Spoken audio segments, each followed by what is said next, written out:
across the UK. On DAB+, on YouTube, on your mobile, and on your side. This is Talk.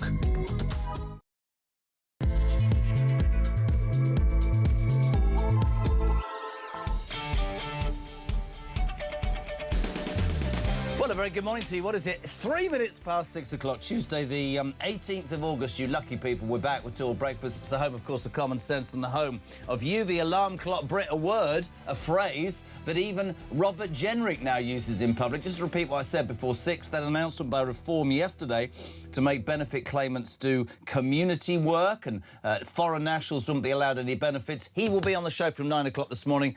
Your questions, your calls will happen with him. In a tick, Benedict Spence, the least prepared paper reviewer in the history of the world, has arrived, bedraggled after a late night. He's arrived with no papers and no list, so we'll get that all organised. Just lean across and grab them. That'll be absolutely fine. There we go. So listen, nice and early. God, he looks rough. So I don't mean to be rough. You coming in, Spence, mate, it's been tremendous this morning. Good. I'm glad. I'm glad that I'm providing some sort of service. Yes. I mean, listen, honestly, I mean, I'm the fat friend. I'm like, you know, how girls always have a friend who's sort of fatter than them, so in the photographs they look better. That's what I am to you. Damien, who is G-Spot on this show, because we can never find him, came out with the greatest line as you walked towards us this morning, looking like Swampy. What did he say? He said, Christ, did he get dressed with the light off? Which is really true. I thought he was my mate. Well, obviously I was just chatting to him out there. Yeah, I know. Unbelievable. He's like that. So listen, before we get Benedict involved, as ever, my friends, Alarm Clock Brits, thank you for joining us. We want your views on the day's news. 0344 499 1000. Rory taking your calls this morning. Voice notes. What's the prize for the first voice note? No change, ladies and gentlemen. Banana. 0344 499 1000. What are you waking up to? Well, Richard Tice. The Mirror have jumped right on this. Wine buffoon.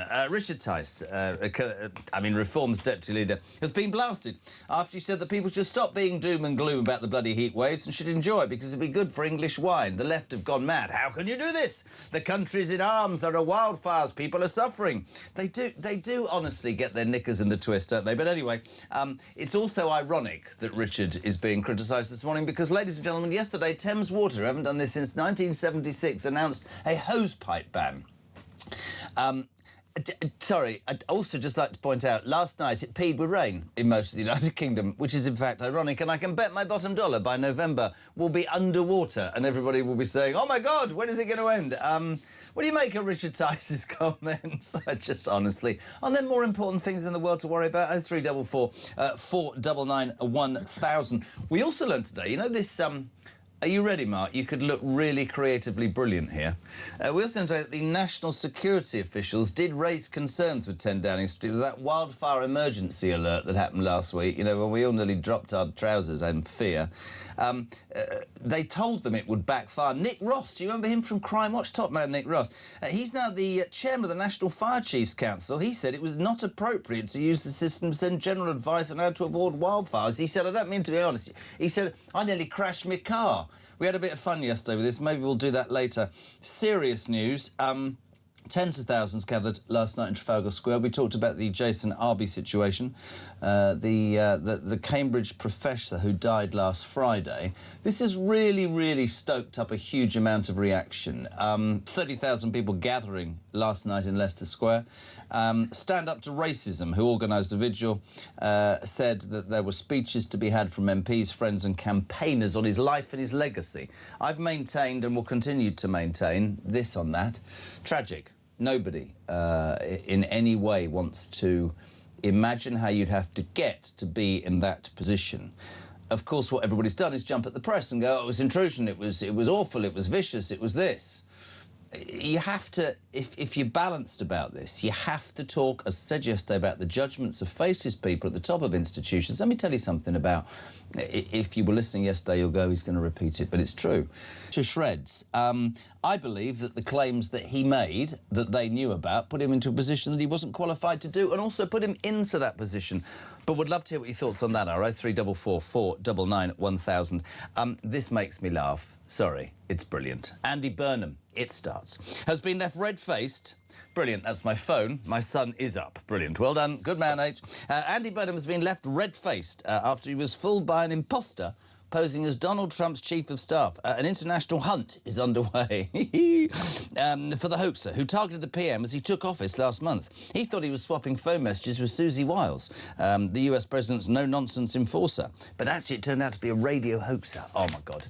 Let's have a bit of fun this morning. Have you ever been pranked or pranked anybody successfully? 87222. Start the message with the word talk. I think that's a brilliant one. We'll ask we'll ask our first guest this morning because he's undoubtedly been pranked. Benedict Spence, top. What do you call yourself now? Top political commentator or just? I wouldn't say top political commentator. Dirty boy. I'd have to be better dressed to be top political commentator. Yes. I'm far What too happened to the dishevelled. collar on the shirt? Did you forget to bring it? This is a new rule that I have established, which is that when it gets to about 30 degrees, you don't need a collar, let alone not a tie. You don't even need a collar. That's what I've decided. A new sartorial approach to surviving in 30 degrees. But Good. But now I'm going to have to put the shirt away because it's You're getting going to have to get your cagoule out because it's raining. Yes. Which is brilliant. The second that I come up with this new rule, nature's like, ha-ha, well, that was a silly investment, wasn't it? Where do you want to start? Have you been pranked or carried out an amazing prank on somebody? This time of the morning I can't really think about it. I'm going to have to go back to my school days. I mean, there was a moment... Actually, I'll tell you what, actually. No, there was a good prank that I was not responsible for, but I was very flattered that my school believed that I was when somebody decided to set up a Facebook profile of my school's headmaster and message a couple of people's wives. And that was... I genuinely... some of the things that were said were, as you can imagine, rather risque. I was not responsible for this. I was really, really flattered, though, that the school initially sort of pulled me in on the morning of and sat me down and said, all right, when did you do it? Why did you do it? I'm going to tell this story because this is true, right? On our last day at school, we had a particularly boring headmaster. Private boys' school, not going to lie. And outside his office, and this was it was me and another man's idea, boy's idea, and it went down like a cup of cold sick. Outside his office, behind, because there were sort of hills, there were two humps. I mean, it's the best way I can describe it. I'll probably get into trouble for this. And so, at sort of 3 o'clock in the morning, because we were boarders, we got a bit of weed killer in a circular motion at the top of each hump. There were two of them. Weed killer, the top, and put a plant pot at the top of each. And when he woke up in the morning, he looked out the window, looked, there were a pair of boobs at the back of it. Brilliant. Absolutely. Anyway, pranks, that'll be fun. 87222, start your message with the word talk. And don't mention Ant and Dec pranking me in America dressed up as a cat. Don't even bring that up because I'll go nuts. Benedict, let's start with Richard Tice. This was Tice Man yesterday. When asked about climate change, he somehow managed to move into the conversation English wine. Have a listen, have a watch. Of course climate change is real. And, but the idea, where is the evidence that net zero is going to stop it? Where is the evidence? There isn't any. Climate change has always happened, it always will. Maybe the smarter thing to do is to adapt to it than think arrogantly that you can stop it. And I think, you know, I'm old enough to remember 1976. This feels a bit the same. That was 50 years ago. I think when it's a bit warm, let's enjoy it. And if it means that English wine and sparkling wine gets better and better, fantastic. That means we can take on the French, fantastic. Let's celebrate some of these things rather than just be sort of doom and gloom about it. I mean, they've all gone nuts. The front of the mirror, wine buffoon. Reform man doesn't care about wildfires and people. I mean, there'll always be that situation when God, I've done that where you say one thing. He's right about. I mean, look, he's right about net zero. I don't care what anybody tells me. I know a lot of people say to me that's irresponsible. Do you know what I think is also very interesting? If you did you know, when people get asked about climate change, I think they get asked, are you concerned about the environment? We're all concerned about the environment. Do we think it's wise spending £800 billion trying to get wind farms? No, it's rubbish. Yeah, and I think actually what he said there about needing to adapt is entirely sensible. And frankly, if the country had spent the last 30 years preparing to adapt for something that was coming either way, Yeah. rather than building windmills, maybe we'd be in a slightly better position than we currently are. You know, talking about, you know, making a joke, a flippant remark about English wine or something like that is harmless, but also true. We are going to have better quality wine. There's nothing wrong with pointing that out. It doesn't mean that you're sort of doing down the dangers of wildfires, as or may not be the case. But actually, he is completely correct that if you don't prepare for these things, well, they're going to keep on happening. And ultimately, a lot of this is to do with the efforts to sort of become a bit more naturally minded. I mean, yeah, the wildfire that was at Dunwich, for instance, in Suffolk, was caused on an area of land that had effectively just been left by the RSPB because their attitude was, well, we need to rewild this land. You can't just rewild, you can't just leave it to nature, because nature has a way of clearing through debris and detritus. It's called fire. That's literally what wildfires are. It's nature's way of going, OK, this is overgrown and it sets fire. I get that it's a tinderbox at the moment. But this is the point. If you don't want wildfires like that, you are going to have to intervene in nature. Yeah. You're going to have you know, foresters. You're going to have people who go in and clear out undergrowth and things like that. My view of all of this is the attitude towards things like that has basically been, well, let's leave it, because if we leave it, we don't have to spend any money on it. Yeah. That's exactly what's happened here. And then people are surprised when nature takes over and sets fire to the joint, because you're not supposed to just let things grow indefinitely. At some point, it has to be cut back, and nature's way is by setting fire to it. Love to know your thoughts on this, although Christian's got to come in and sort the screen now. 87222. You can come in, they love seeing you. Not. 87222, start your message with the word talk. What do you make of Richard Tice? Was it humiliating? Was it misplaced? Or was it amusing? How are you, dear boy? Yeah, I'm very well. And he hates this. You do. Look, there he is. Looking svelte like on camera. Why are you breathing in? What's the matter with you, man? 0344 499 1000. Oh, dear God. If Liz Truss... Morning, Rosalind. If Liz Truss can open up pork markets, Tice can talk about wine, standing up for a British wine industry. Good man. Morning, Jeremy. Many, many years ago, says Mark, working in Safeways, we pallet wrapped a new guy's car. He tried to remove the pallet wrap using a Stanley knife and scratched his car. Oh, well, says Mark in Croydon. Morning, Dave. I wish Benedict would stop making unilateral decisions regarding collars without an alert, says Dave. I think there should have been an alert this morning. I think that's absolutely true. Shit. That's the alert. Don't worry, I didn't say it. That's the alert. I didn't know what was happening there. I just nearly did what everybody did last week, which was poop themselves. That is our alert, so let's not be disrespectful. We can talk about this now. National security officials raised concern that the wildfire emergency alert, R1 sounds like this, great, would backfire by encouraging the public to disable the alert feature on their phone. Nick Ross, you know, the old Crime Watch guy? Yeah. He's the chairman of the National Fire Chiefs Council. He said I nearly crashed my bleeding car. What a joke. What did you make of it? Where were you? Where were you? It wasn't so bad. It wasn't so bad. I was actually on a train, and the funny thing is about being on a train in England, because signal coverage on mobile phones is dreadful, especially when you're going through the countryside. The alarms were going off over the period of about 20, 25 minutes, all across the carriage, because people were coming in and out of signal and getting them at different times. And after about 25 minutes and then still going off, you're kind of sat there going, well, it's a good thing that this isn't an imminent threat to life or anything like that, because if it was, you'd be dead, because this system clearly doesn't work very well if you're getting it so late. But yeah, have you switched off? I don't even know how to do that. I've not people are saying they've switched it off. But I'm sort of the view that if they do it like this again, then I probably will, because I think... Are we being cynical though? We are. I mean, what, the people will turn it off? No. About the government, are we expecting more? People are now saying this isn't a nanny state. Leave us alone. We know not to put it.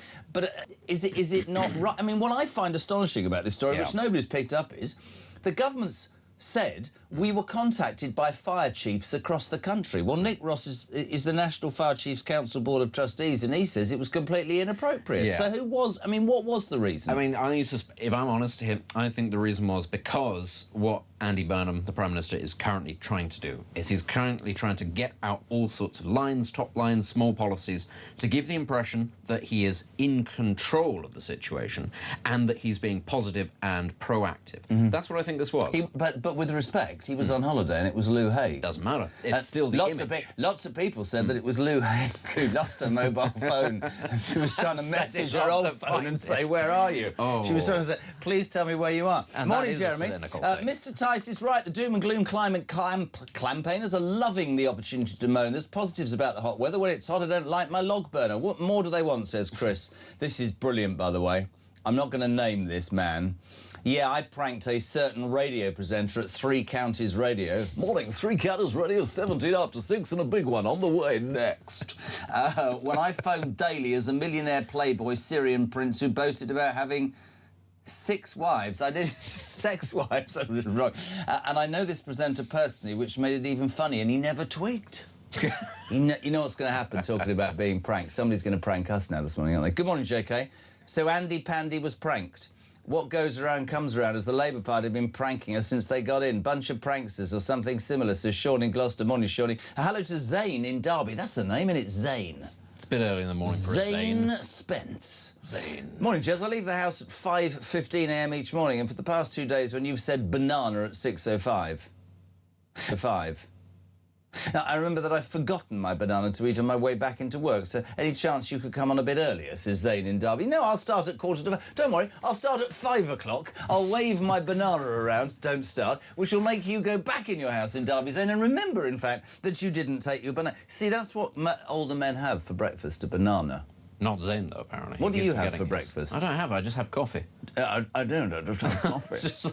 My name's Tom. She makes me a coffee and I leave. Really? Whatever. I thought you kicked her out. 0344 499 1000. Liam's in Yorkshire. I once had all my car radio channels changed to Classic FM, then the language changed to Chinese, so I didn't have car radio channels changed to Classic FM, then the language changed to Chinese, so I didn't have a clue how to change it back. What? Christine in Aussie. God, Christian is gorgeous. Sorry. Was that a prank? Sorry. Yeah, Christian's actually called David. Anyway, can I tell you about a radio prank? Because it just came to me because of the Andy Burnham prank, and this is the way I do what I do. If you like it, great. If you don't, tough. There's a great... Years and years ago, I worked at GWR.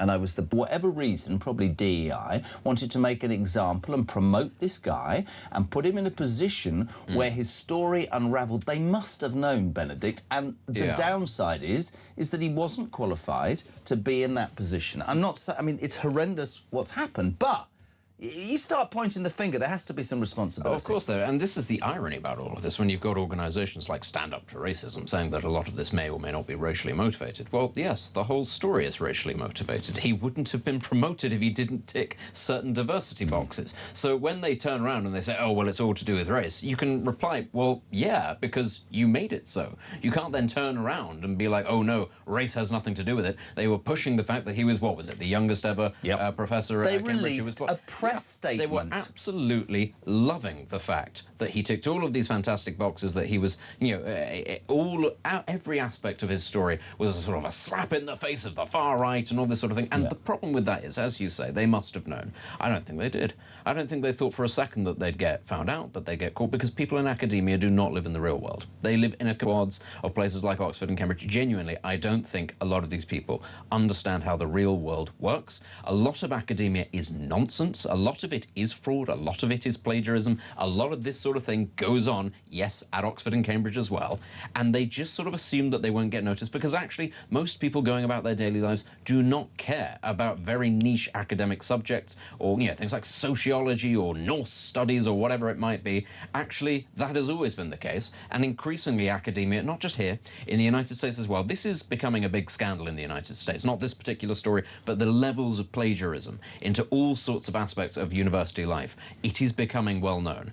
This is, I think, simply another symptom of that. So when you say, oh, they must have known, no, I think they genuinely thought nobody would dare question them. Nobody would intrude. And that actually, yeah, it was interesting because Jason Early said, I think when he was questioned about some aspect of this, I can't remember what it was, but he turned around and said, well, I didn't think that you'd question me, because think of what I would have to lose. I just assumed that you'd believe me. And that's the attitude. They just assume that everybody will listen to them, the people, the smart people from on high, and we will go along with what they say.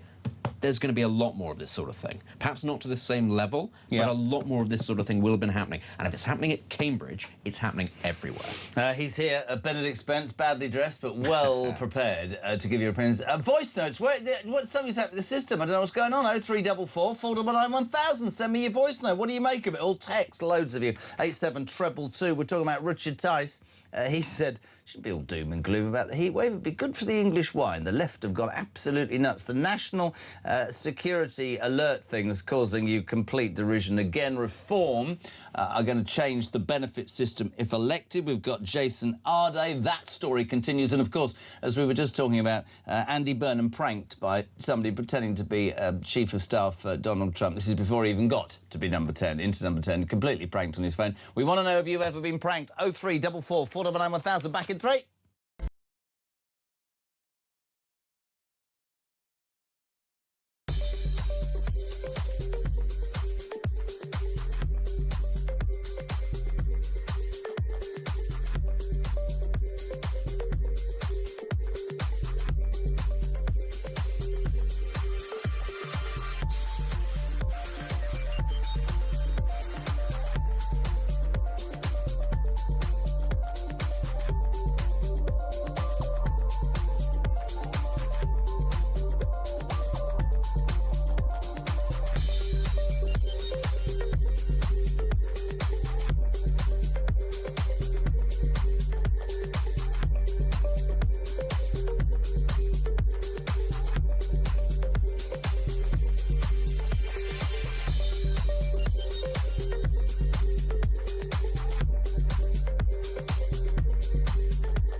Not so small boat crisis.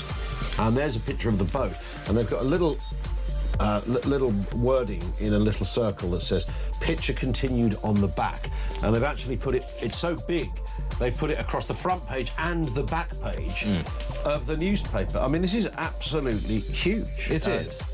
By definition it is. And they're getting bigger all the time. Getting bigger. What's not really sure that you can call it a small boats crisis anymore. It's a 49-foot dinghy.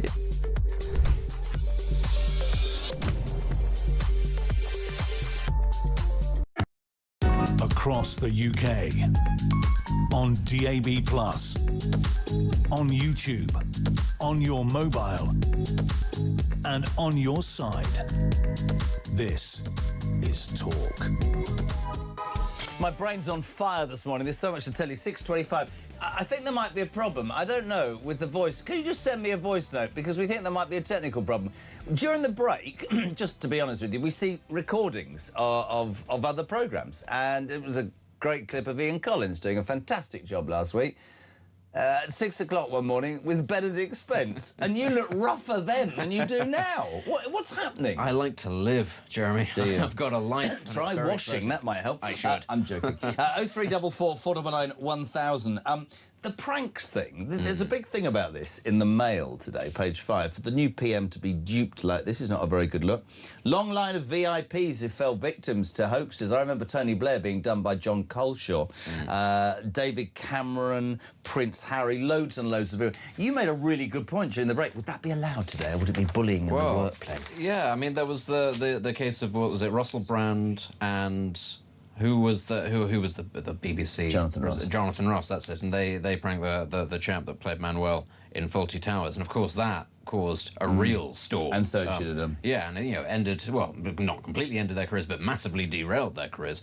So it's one of those things where it can go very wrong, and I suppose therefore it's the question of what's the payoff, because you're right and. Talk about actually sort of how outraged it gets. So we've got Richard Tice today, who's made a fairly flippant remark about English wine, and look at the outrage that it's caused. Absolute outrage. You really do run the risk. If you're the wrong kind of person making the wrong kind of prank, and in the moment you misjudge it, well, you can get in a lot of trouble for that sort of That's thing. me stuffed. Morning, Mick. Morning, guys. I see the child is back in the room. No, Jeremy, the show isn't all about you and your prank with Langton Deck. Yeah. Could we have Ian Collins back and some at least decent humour, some common sense talking? Thank you. Sounds a happy man, doesn't he? Well, I'm here. Listen, I bet he didn't think I'd play that. nothing wrong with having a laugh at 6 o'clock in the morning, is there? Yeah, what else are we supposed to do? Still listening, though, isn't he? 0344 499 1000. I think it's quite funny, the prank stuff. But listen, we'll play whatever. JK and BS, what does that sound like? When I was at school, our woodwork teacher always parked his old Renault 4 against a wall. One day, about 10 of us picked it up and turned it round. He looked confused as he approached the car to go home later that day. It says Roger in Hounslow. One wonder, this is terrible, by the way. If you haven't got a sense of humour like Mick, you'll not find this next story. This is brilliant. I once pranked someone saying they needed to hand a sperm sample in when they arrived for a brain scan appointment. I even printed a letter on paper with heading with hospital details, name, etc. Our friend fell for it hook, line and sinker. We even supplied inspiration to help him produce the sperm sample.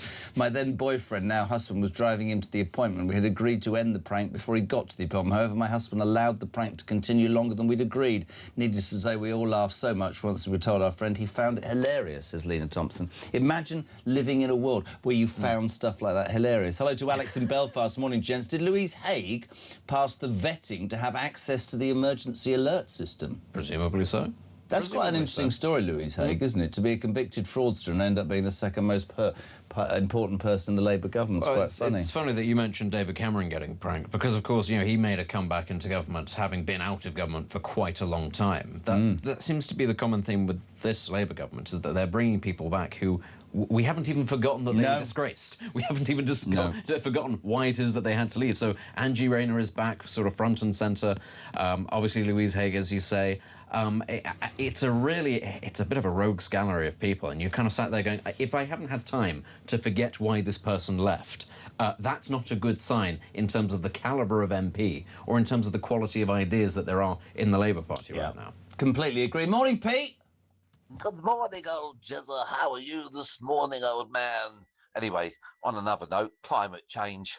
Well, this old chestnut, where we get the likes of certain weather presenters coming on, overdoing it, doing his nut, telling us we're all mad and we're all causing all this climate problem. Well, people like him never go back to proven eras like the Paleolithic era, when this country had a climate which was hotter than Southern Europe. And all this thousands of years later, we are still here. Life thrived under the warmth. We are still here. But I note there's one thing they haven't been talking about. They've said nothing about the amount of fossil fuels that have been saved where nobody's burning gas, nobody's using their central heating, nobody's using all this other stuff. But they don't mention that, do they? Because it doesn't fit in with their mad climate change agenda. It's really interesting, this, because Richard Tice has been absolutely, I mean, honestly, front page of the Mirror this morning, wine buffoon. There was a press announcement yesterday, a conference with Robert Jenrick about what Reform would do if elected in terms to the benefits, and he was asked about net zero, or as he calls it, net stupid zero. He's been blasted over insulting it and saying, oh, just don't make it all doom and gloom. It's good, it's OK, it's good for English wine. Well, the left have gone nuts. I've got the exclusive. Guess who's on in 10 minutes? Richard Tice will be on this show in 10 minutes. He's good, honestly. Pete says, my wife has a good laugh every morning before I get my trousers on. I don't know where that's come from. Mick won't find that amusing. We should be serious. Let me tell you something, Mick. Can I just be honest with you?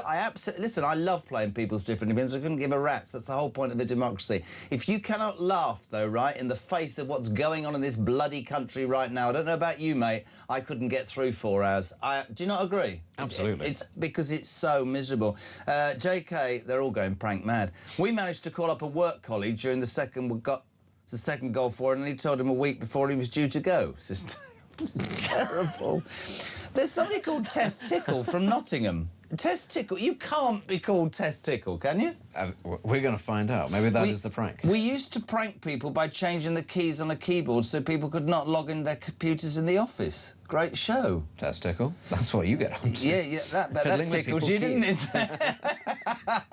It's so crap. I'll say, actually, some of these pranks, you know, telling somebody he's getting shipped out to Iraq, or the guy that's actually going in for a brain scan and you give him some pornographic material to help him on his way. I hope the brain scan works out fine. Imagine if he sat there laughing. No mention of how fearful he was.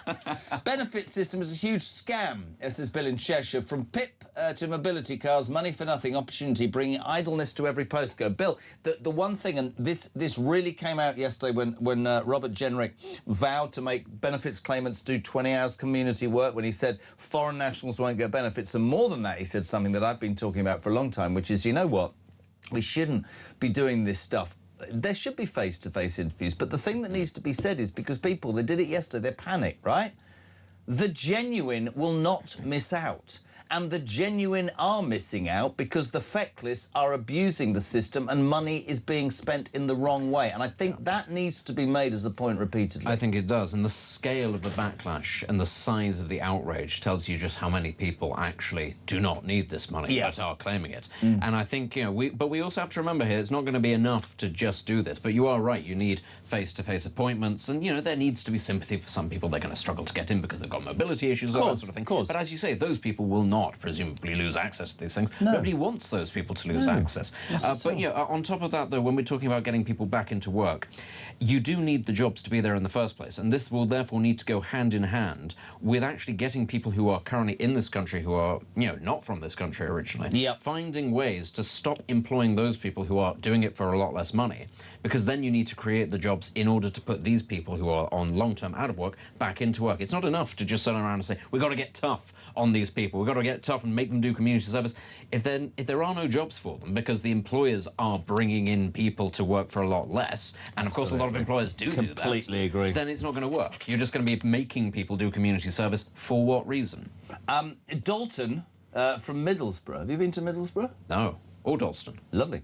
No, he's called Dalton. This situation with Burnham being hoodwinked by an imposter Trump's chief of staff is just the icing on the cake, in my opinion. This party has zero care for national security. They fail to vet people properly. They allow criminals in their cabinet, and they go ahead and correspond with imposters. I bet my bottom dollar that other countries have already infiltrated our careless government. What on earth is happening, lad? Loving, sure, mate. Morning to Richie in Grimsby. Have you been to Grimsby? No. Full of fish. Good morning, Jez. It's a great place. Can someone tell Andy Burnham I have some swamp land in Florida to sell him? What does that mean? I don't understand something. How did a man from Grimsby become a major Florida landowner? Well, it probably owns the biggest fish market. I've no idea. Yes, Pete, climate change. Can anyone who thinks the climate on a living planet is going to stay static forever is truly bloody naive. Here's a comment from Johnny. Jezza, read Jason Arde. Those 30,000 people protesting last night at Trafalgar Square over what? Are devoid of rational thought because the left encouraged them to blame every failure in their lives on somebody else. Cheers, Jezza. Are you wearing your comfy slippers? Says Johnny from up north. No, I haven't got slippers on. Why would I have slippers on? He makes a good point. Morning, Jamie. 5, 4, 3, 2, 1. Hey, it worked. Just testing the older voice notes for you, Jez. Great show. Jamie from Benfleet.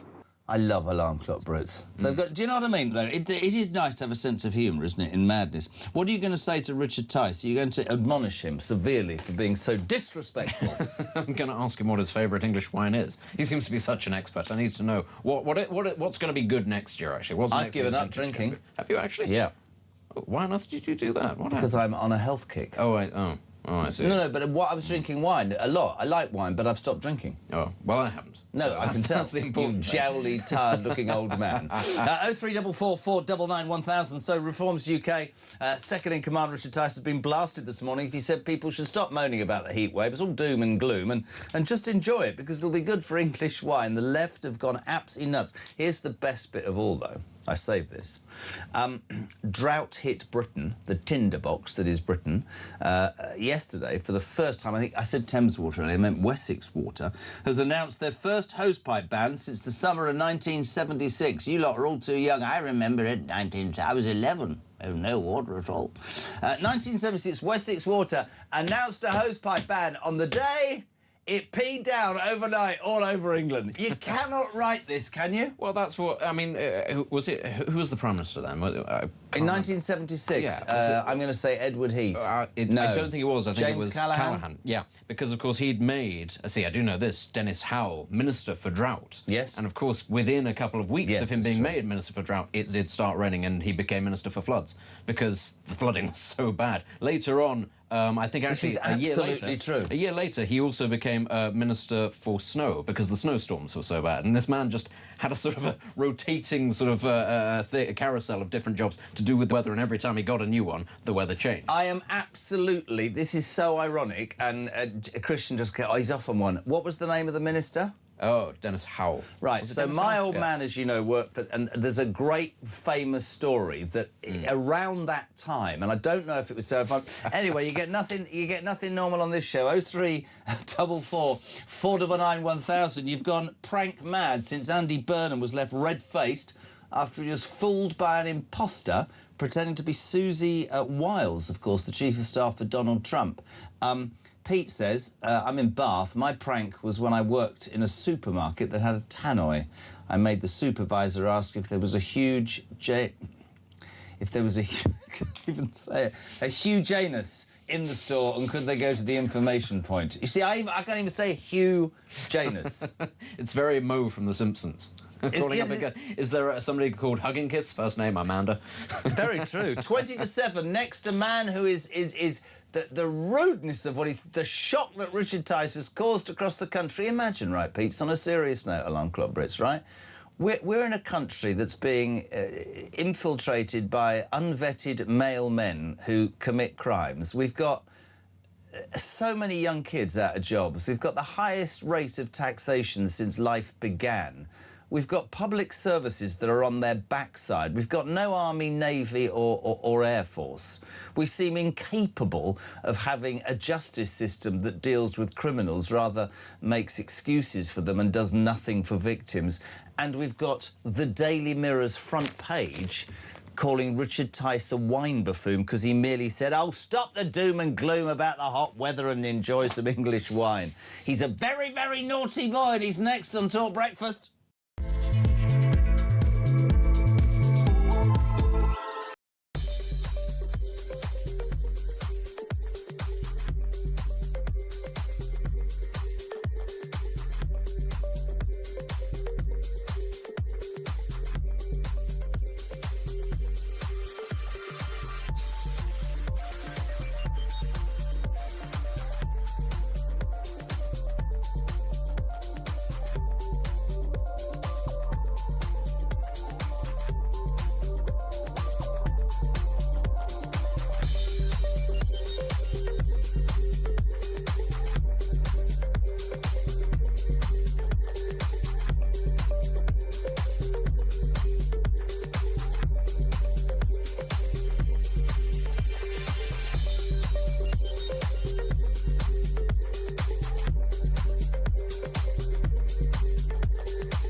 Across the UK, on DAB+, on YouTube, on your mobile, and on your side.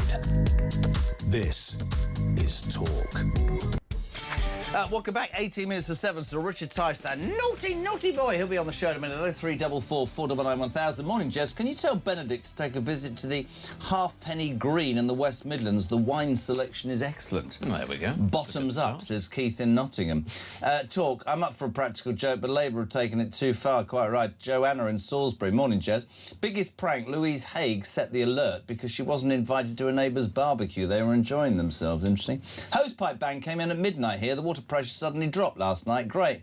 If they're great, then if there's a fire. Interesting point. Salisbury is built on chalk and 5 rivers. The whole of the country would have no water before we ran out. Plus, we're just about to have rain until the end of the month. Absolutely. I love Pete, who says, give me this type of summer every year. It highlights the failing of governments and water companies who fail to dig more reservoirs, not forgetting the mains leak on a roundabout near me that's been on the go for 12 weeks without repair. Yeah. Nobody ever talks about how water companies lose billions of gallons every single day through crap, unupdated infrastructure whilst paying their bosses huge £1 million bonuses. Yeah, I'm very anti that. No, I agree with you, and it is, I think, a bit rich that people are told you can't use a service that you've paid for. Yep.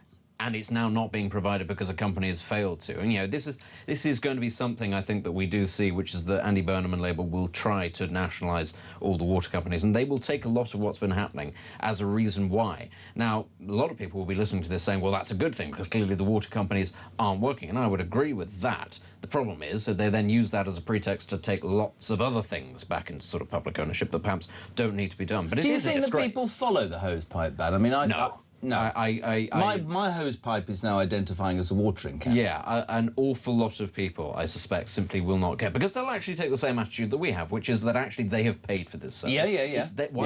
Why should you know, the little bit of joy that they get from their garden or whatever, why should that and the work that they put into maintaining it, why should that be allowed to shrivel and die because a water company somewhere has gone, we could invest in infrastructure, but we're not going to, and that's your problem now, even though you've paid for it. And I'm kind of with people on that. I think it is a bit of a disgrace. Also, another thing about Burnham this morning in a lot of the papers is expected fires. Very the consultation on the Rosebank oil field closed on Monday, a week after one for the Jackdaw gas field ended. New Energy Secretary Miata Fanbulla said that she and Burnham will make a decision. It's being kicked down the road because there's wildfires and because it's a hot summer. Yeah. We need to drill as soon as possible. Yeah. It's a natural resource that will deal with debts and will deal with... I mean, here's the most stupid thing about this. We allow Norway to drill and then sell it to us at more price, but apparently out of a moral net zero stance we don't. It's ludicrous, man. We'd signed ourselves up to importing huge amounts of gas from overseas, even though we have plenty of gas. You know, that's really clean, you know, to ship it halfway across the world. But and pay more for it and further screw our economy. Yeah, there are ways in which we could bring our energy bills down, in which we could have more money for the exchequer, which would mean taxes wouldn't have to be so high, which is, as you say, you could pay down debt, you could pay for all sorts of things, and they're not doing it because, ooh, the optics aren't good. And that's why I say this is silly. When you're doing government based on what the optics are this week, you're always going to be on a hiding to nothing. And I think the thing with government is, which is something that seems to run through almost everybody, it ran through the Conservatives. They're so obsessed, aren't they, in how it looks, that to the casual observer, they make a series of ludicrous decisions that make them look even more ludicrous. I've said it until I'm blue in the face, mate. I want conviction politicians who make a decision because they've got a plan, because they believe that that will change our lives for the better. And they don't bend just to score points or because they're concerned that they might be criticised. Yeah, this is a problem that Western democracies are facing en masse and have yet to really come to grips with, which is that the political class doesn't trust the public to not go with what is the sort of the flavour of the day. They don't trust them to be able to think long-term. But the political class wouldn't be in power without the public. But this is the thing. They don't trust the public to be able to think long-term. Therefore, they only make very short-term decisions based on optics, based on spin, rather than look long-term. That's why, ultimately, we don't have enough reservoirs in this country and all sorts of things, because nobody thinks in terms of 20, 30, 40 years. They think in terms of what's the news cycle like today, what are the polls like this week. That's it. And I'm afraid to say that that is a failure of democracy right there. That is an area where our political system, that we're always told is the best one in the world, massively fails. And now you're seeing the results of this. Decades upon decades of a failure to invest and to take difficult long-term decisions that are in the national interest. Really, really interesting. Excuse me, where is Richard Tice? I thought he was coming on the show. Has he bottled it? He's what? Is it? I think he's really, really concerned this morning. But I said to him, listen, if you're going to front this outside, Chris Jones, morning, Jez. Suggestion: if you're not working, claiming any benefits, you not have voting rights in any national election. They're not contributing; they're only taking. Why should they be allowed to choose as in power? Chris up north, since this seems to be the blame of the day. Ladies and gentlemen, I've always tried to treat this man with respect, but there's complete derision this morning. He's a very, very naughty boy. Morning, Richard Tice. Good morning, Mr. Carler. I do have a splendid bottle of English sparkling rosé to celebrate and promote. And why not? Why not celebrate things that we do well? In a time when, frankly, most of Britain is broken. Listen, you wine buffoon, don't start on me. Look at you on the front of the mirror this morning. On a serious note, Trek, listen, this is genuinely, I mean, I did it just then before you came on. When you think of the abysmal situation we find ourselves in this country, be it through immigration, tax, social, public services, law and order, our armed forces, our standing internationally, net zero, the grooming gangs inquiry, I could go on forever, our energy costs.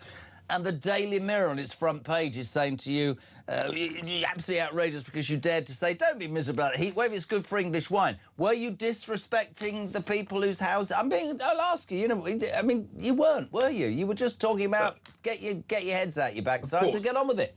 Well, first of all, as you just listed, Britain is completely broken. And where we find a ray of sunshine, then I think we should celebrate it. However, of course, the fires and the terrible damage to those houses is absolutely horrific. We all know that. That doesn't actually need stating because it is so blindingly obvious. But the question came from a moronic, it will go on for millions more years.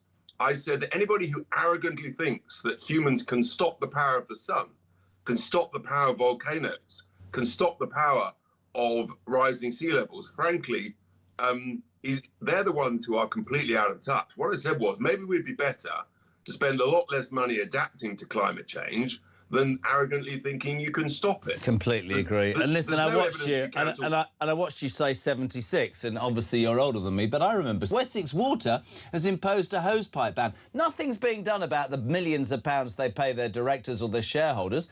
The infrastructure's buggered. They lose millions of gallons every day. And what happened overnight, Richard Tice? It peed with rain across most of the United Kingdom last night. And here's the point. What the Daily Mirror didn't say, and what the Guardian didn't say, is what about people's energy bills? Yeah. Why are people feeling so much poorer than they used to before net stupid zero? Because the cost of electricity has give or take doubled in the last 6 or 7 years, as well as, by the way, a shortage of electricity. Some days we're importing over 20% of our electricity, meaning that we are completely exposed. Yeah. And let me say to those morons at the Daily Mirror and the Guardian, when there's blackouts in this country, there'll be a hell of a lot more deaths than what they've been talking about. And the figure they've used of 2,700 heatwave deaths has turned out to be fake news. Yes, it was a useless computer model.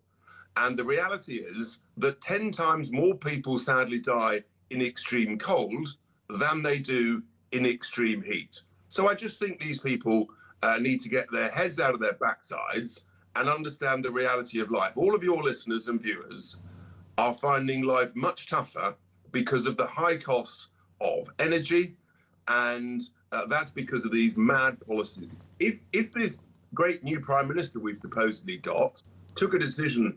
Miatta Fahnbulleh, the new Energy Secretary, are going to push a decision on those 2 North Sea oil fields that have our resources that we could use financially rather than get Norway to do it and buy it at twice the cost. They've pushed it into the autumn, and their excuse, it is a natural bloody resource to this country that would do a lot towards the debts that we have, and I have no idea how anybody in government with a brain cell thinks it's worth spending billions of pounds we haven't got trying to create an energy system that will do nothing. I don't care what, it's not going to save the world, it's going to screw people even more. Businesses are being screwed by energy prices and people. Fact. They're proving they haven't got a brain cell, because while they think that's a good idea, it's not. Norway is laughing all the way to the bank, is literally just over the line in the North Sea. They're drilling as fast as they can. And who are they selling all of that oil and gas to?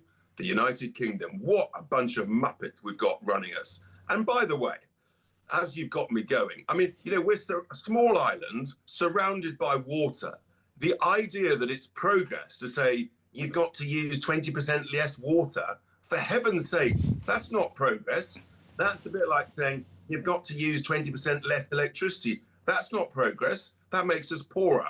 If we are a sophisticated, developed nation, then actually you get better off and richer ability to learn some lessons. And this government has got it catastrophically wrong. I'm very proud that I've dragged the Tory party to a position of agreeing with reform, that net zero was one of their stupidest ideas. In fact, I said yesterday at the press conference, I said I think it's one of the greatest policy mistakes this century in the United Kingdom, alongside mass low-skilled immigration. Mate, brilliant. What was that bottle of wine again? You're sending it around to me to try out? Oh, absolutely delicious. Good man. Ole! Richard Tice, Deputy Leader of Reform. Thank you so much indeed, Benedict. Couple of minutes. He's right, isn't he? There are bigger things than that. Huge. But, yeah, this is going to be the tricky thing, isn't it? Reform are going to be facing endless sort of harangues and attacks, and it's going to be very childish stuff. It's going to be stuff like this on the front of the Mirror, because actually when they come out and they say these things that most people are sort of sat there going, yes, this makes sense, what you're basically going up against is 30 to 40 years of political consensus. Yeah. And those people do not... Listen, nobody likes being told that they're wrong. But even fewer people actually change their minds when they know they're wrong. They simply double down and they go, well, if we just do it a bit more... You see this with this government. If we just tax people a bit more, there's a magic point at which suddenly everything will be fixed. I'm sorry to say we had it with the Tories as well. There was just no desire actually to change course. The one time that we did try and change course, they hitched their wagon to somebody who was incompetent. The ideology wasn't necessarily bad that Liz Truss espoused, but the actual individual, you know, that was fronting it was a disaster, as was her Chancellor, as were several other people in the Tory party. But that's a symptom of the Tory party itself. They are going to keep on getting this. They're going to get it in the neck from all sides. They have to be reform. Very proactive. They need to be positive. I'm afraid to say there's been a lot of doom and gloom actually from reform this summer. Oh, why is it always us? Why are people being mean? Look at the threats that we face. No, they need to be on the front foot. They need to be very proactive. Absolutely. I said it yesterday. Chris Philp was on the beach in France. That is what Nigel Farage should be doing. I know that there's the Clacton thing. Yeah. Stuff like this, out on the front foot, that stuff about benefits yesterday. You are a legend. Thank you very much indeed. He dragged himself out of sunbed somewhere and brought himself in, and we thank you enormously. The legend that is Benedict Spence. It's almost 7 o'clock. We are live across the United Kingdom. Next, after 7, he's a legend, former Conservative Party leader, a great, great man, Sir Ian Duncan Smith. Your calls on 0344 499 1000, voice notes as well, and your text to 87222. Start your message with the word talk. And the news, my friend, at 7 is next on the Home of Common Sense. Talk.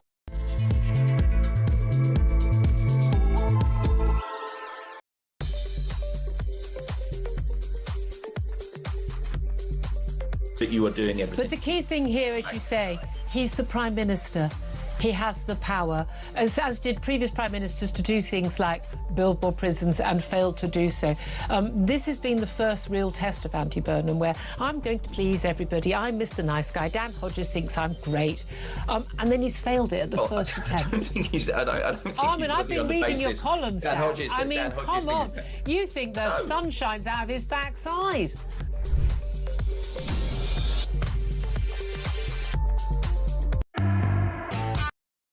Across the UK, on DAB+, on YouTube, on your mobile, and on your side. This is Talk.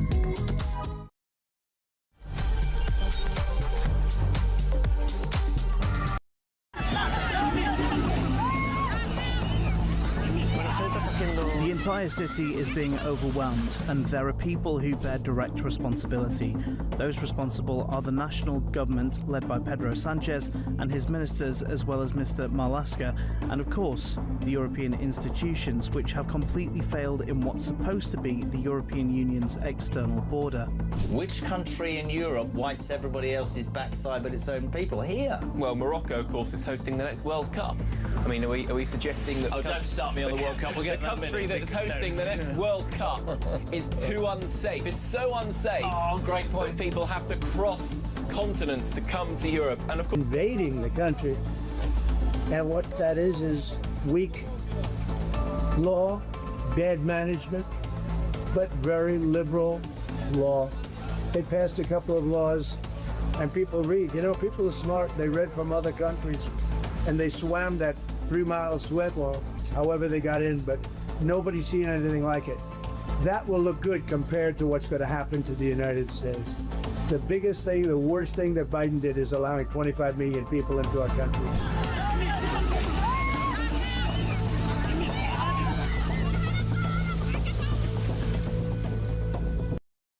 Across the UK, on DAB+, on YouTube, on your mobile, and on your side.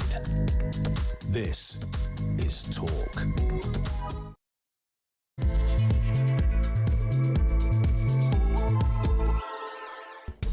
A very good morning, welcome along or welcome back. Just gone 7 o'clock. You're with Talk, of course, the home of common sense and the home of you. The alarm clock break. We want your views on the day's news. We welcome them. 3 ways as ever. You can find that number 0344 499 1000. You can leave a voice note. We'll get those on. You can leave a text.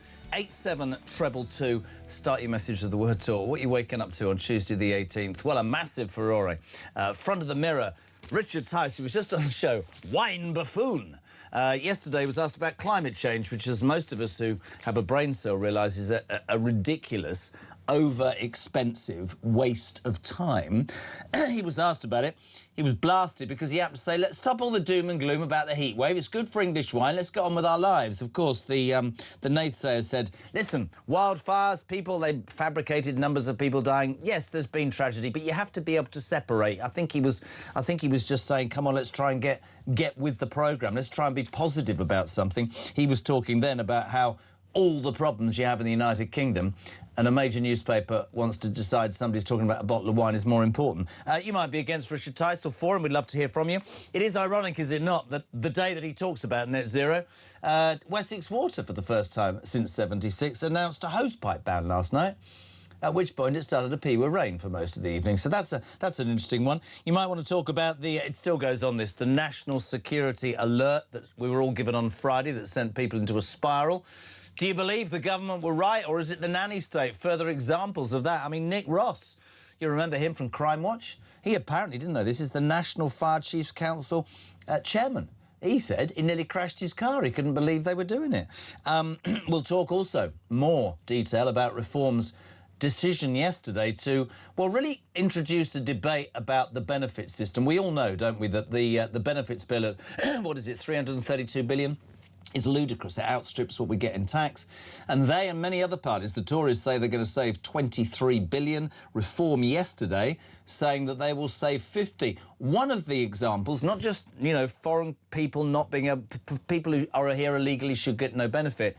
They also were talking about long-term unemployed people giving something back to the community, something I've talked about forever. This was Robert Jenrick yesterday.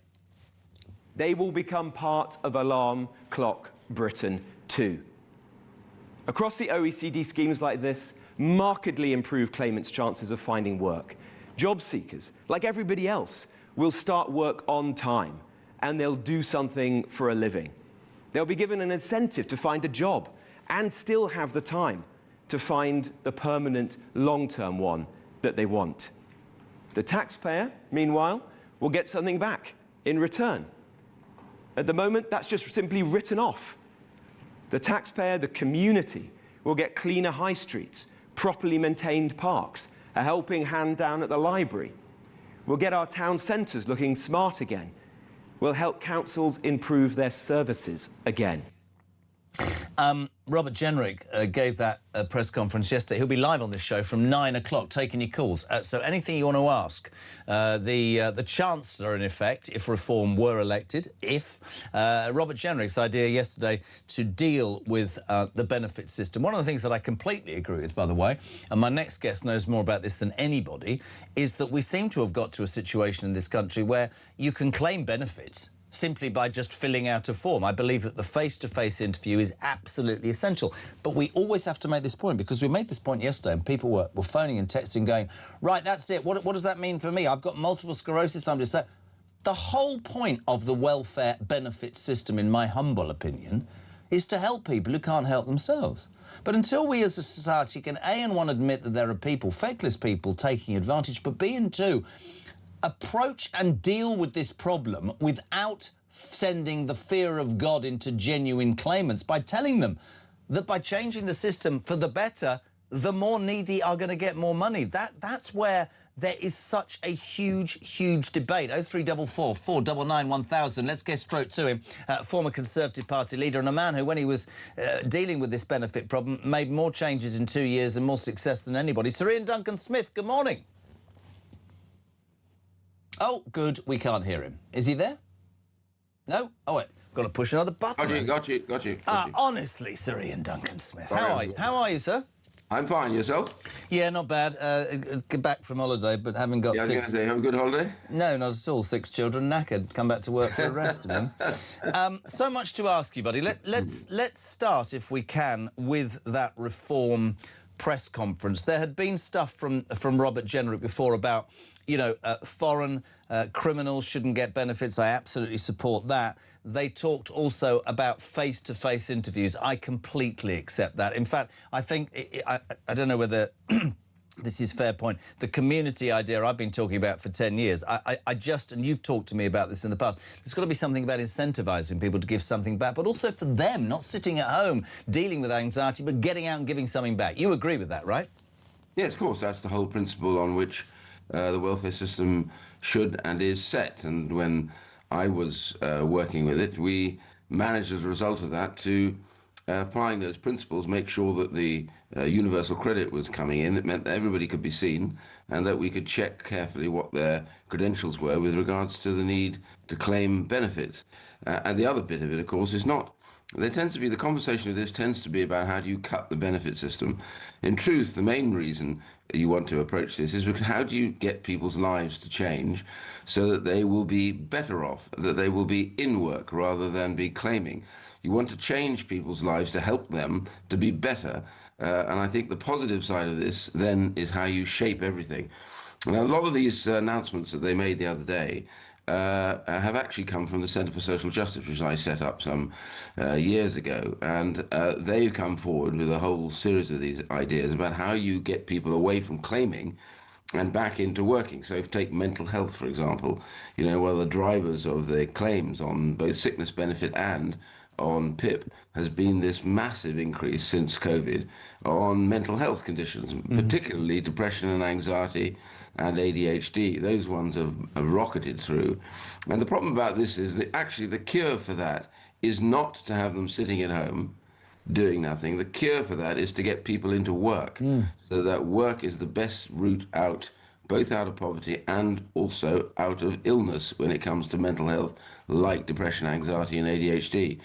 So it's flipping it on its head and saying, let's find a way of changing people's lives by getting them into work rather than leaving them just claiming benefit.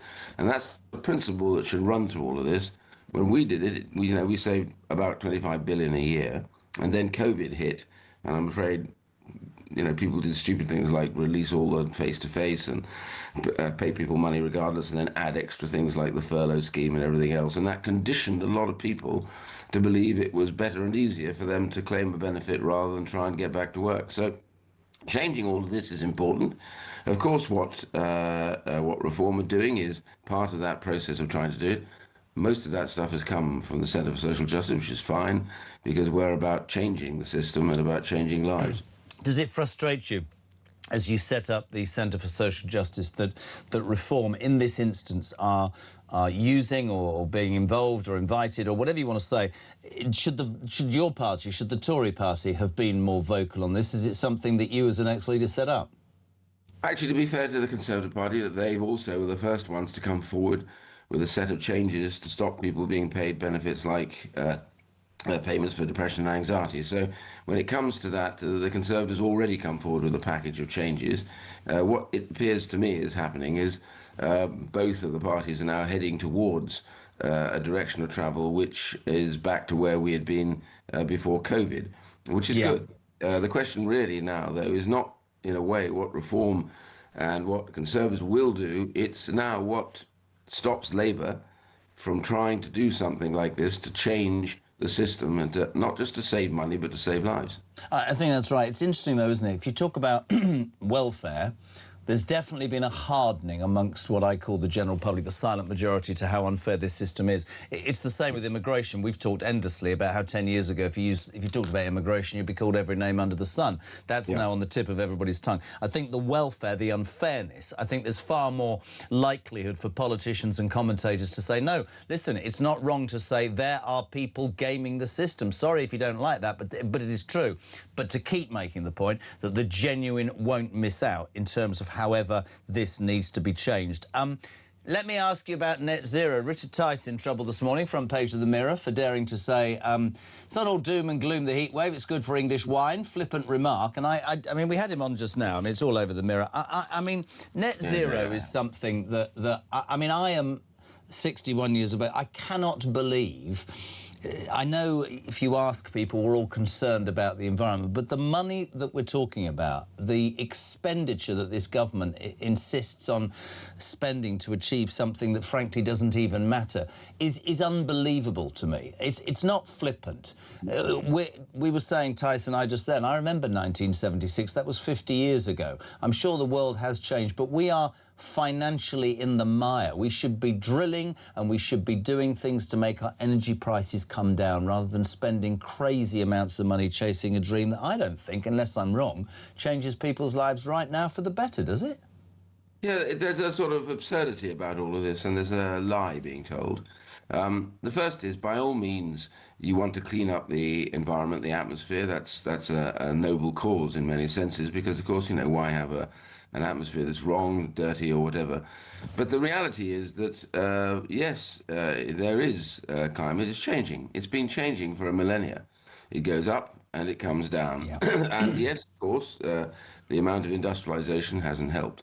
So trying to reduce those figures is fine, except for it's got to be in a balanced system. So, for example, don't lie to everybody. What's happening at the moment, the government is saying, we've got to get this down, it's all about us. Yet at the same time, what they do is, by getting their own carbon targets down, is they buy oil from other countries. So it's not as though they're not using oil and they're not using gas. Yeah. The difference is they're just not prepared to take it out of the UK and be honest about it.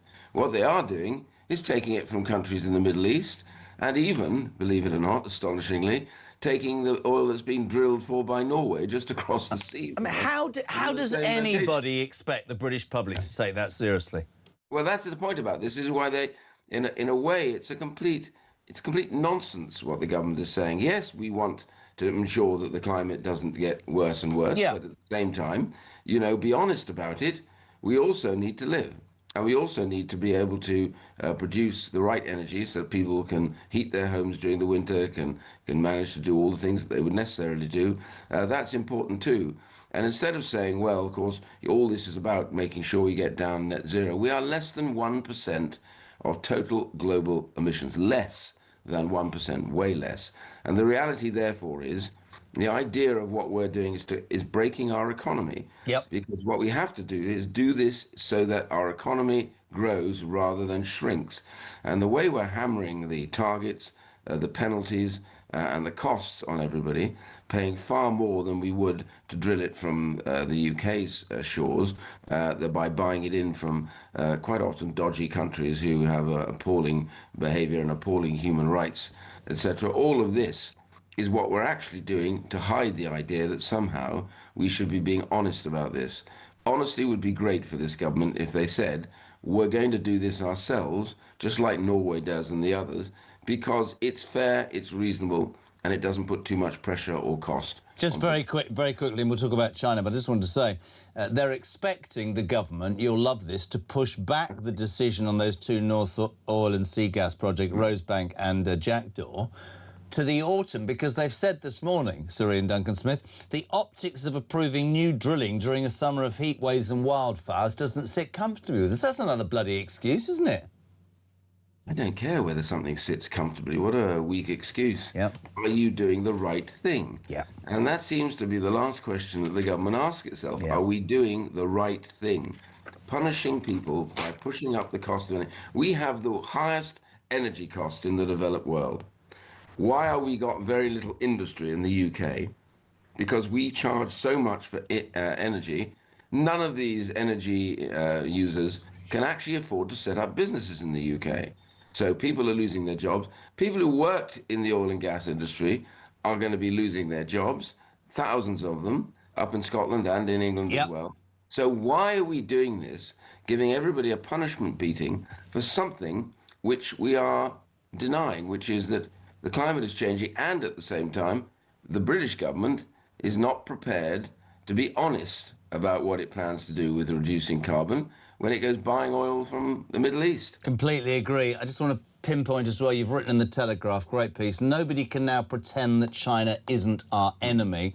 I know this is something that you've gone on about forever, and you're absolutely right. As the rest of NATO, you say, wakes up to the threat, Britain, weirdly, is beginning Project Kowtow. This is, it's so embarrassing, isn't it, internationally, the way that we behave in this instance? It's dangerous. It's dangerous. It's more even than that, because the point I was trying to make was we know that China has pursued every avenue to disrupt and to damage the UK. That is what they do. Their view on life is that they make it difficult for us to operate, for the normal ways in which people live their lives to happen. You know, we've now discovered that they have been funding these huge protests that go on about Gaza and everything else. They're doing this all the time to make sure they undermine the nature and the way that the UK runs its business here in the UK, and also people's lives. And that, I'm afraid, is a fact of life, and it's been in denial by the government. The last government should have put them into the upper level of tiers, which would have defined China as a threat. FIRS is the Foreign Influence Registration Scheme. That should have been the upper tier. And the government has refused to do that. If anything, they've dismissed it. And now what's happening is you listen to the security services quietly. They will tell you that they are struggling to stop so many of these threats that are taking place. You know, this government, for all its, beating of its breast about how it believes in human rights, they have been importing solar arrays by the thousand that will be made with slave labor from China. Polysilicon made in Xinjiang is made by men working for no pay, Tibetans working for no pay. They are brutal. They have the highest number of executions. You get executed if you disagree with the government. You get incarcerated like Jimmy Lai for the rest of your life. This is a brutal dictatorial regime who is undermining the West, and particularly the UK, which they see, by the way, as the soft underbelly of the alliance. That is where we are under this government, and it's time to wake up. Otherwise, it'll be too late. It's great to have you on always, my friend, and thank you for taking time out. I know you're a busy man. The brilliant Sir Ian Duncan Smith, thank you. Good morning to everybody who's just tuned in. He was, of course, the ex-Tory party leader, 720, current Tory shadow business secretary. Next, we'll say a very good morning to Andrew Griffith. Morning, Andrew. Good morning, Jeremy. Always good to be here at the home of common sense. Good man, and you've gone all Andy Burnham on me, Griffiths. Where's the tie, man? What's happening? Where's the rain, man? I mean, come on, this is the middle of August, and we're here to talk about saving the summer job. A generation of young people not getting the same opportunities that you and I did to get that first experience of work, the discipline of setting our alarm clock, maybe a bit of money to help finance our studies. Why? Not just the government's high taxes, pushing up the cost of employment, attacking sectors like hospitality and retail, but also a lot of the red tape rules, uncommercial, complicated rules, different rules for 16, 17 and 18-year-olds. And it's meant that, having listened to businesses and business groups, they've said, look, we want to give young people these opportunities, but it's just so complicated as we try and run our businesses that sadly we're, in all too many cases, not able to offer those 16 and 17-year-olds the first step on that ladder of opportunity. The first couple of rungs have been knocked down by all of this red tape. We Conservatives have come forward with some serious plans today to say how we're going to reform that. There'll be some pearl clutching from Labour and the trade unions, but these aren't long-standing protections. It's not about health and safety. It's about making it simpler for young people to get those opportunities. I couldn't be more passionate about this, Jeremy. It's something I started my working life with. Driving a van, working in my local Tesco's, working, even cleaning tennis courts. And those teach you really valuable life lessons, don't they? It's really interesting. We have a mutual friend, and he talks in glowing terms about how you built your business. I wanted to ask you, actually, something that is relevant to what you've just said, but part of it. I have a 17-year-old who, with the greatest of respect, and it's to do with education but business in effect, you talked about how when you and I started. You got the first job, you wanted to earn money, you grafted, you climbed the pole. I think there are many 16-year-olds who are not fit for, not right, not ready, just not the right people to have to go further with their education. I want to see apprenticeships. I remember, people will criticise what I'm going to say, the YTS scheme. I'm all for kids getting into businesses and starting at the bottom and showing what they're made of. Our friend, Mr. Brooks, our mutual friend, he took delight in employing people at the brilliant Avtrade who had never done that job, who just had something about them. And that, I would love to see that back, Andrew. Kids being given the chance to show what they're made of rather than being stuck in college for 2 years, not really wanting to do it. I'm all for that practical experience. Do you know what I mean? I absolutely know what you mean. And look, in my own life, I always hired for attitude, not experience. Experience you can learn, you can pick up on the job. Attitude, that, you know, willingness to put your shoulder to the wheel, roll up your sleeves with whatever the task in hand was, but also know that you've got to be self-accountable, you've got to turn up, make sure you set the alarm clock in the morning, present yourself ready for work with the right mental attitude. That's actually a great gift to people. I'm hugely positive about the future of this country. Our young people can be the match of young people anywhere in the world. But I'm afraid for too long, politicians, as well as others in society, have let them down. There are lots of great ways you can make your mark, you can be a success, but you can't do that if employers won't give you the opportunity and they're reacting to the rules that they're tied up in.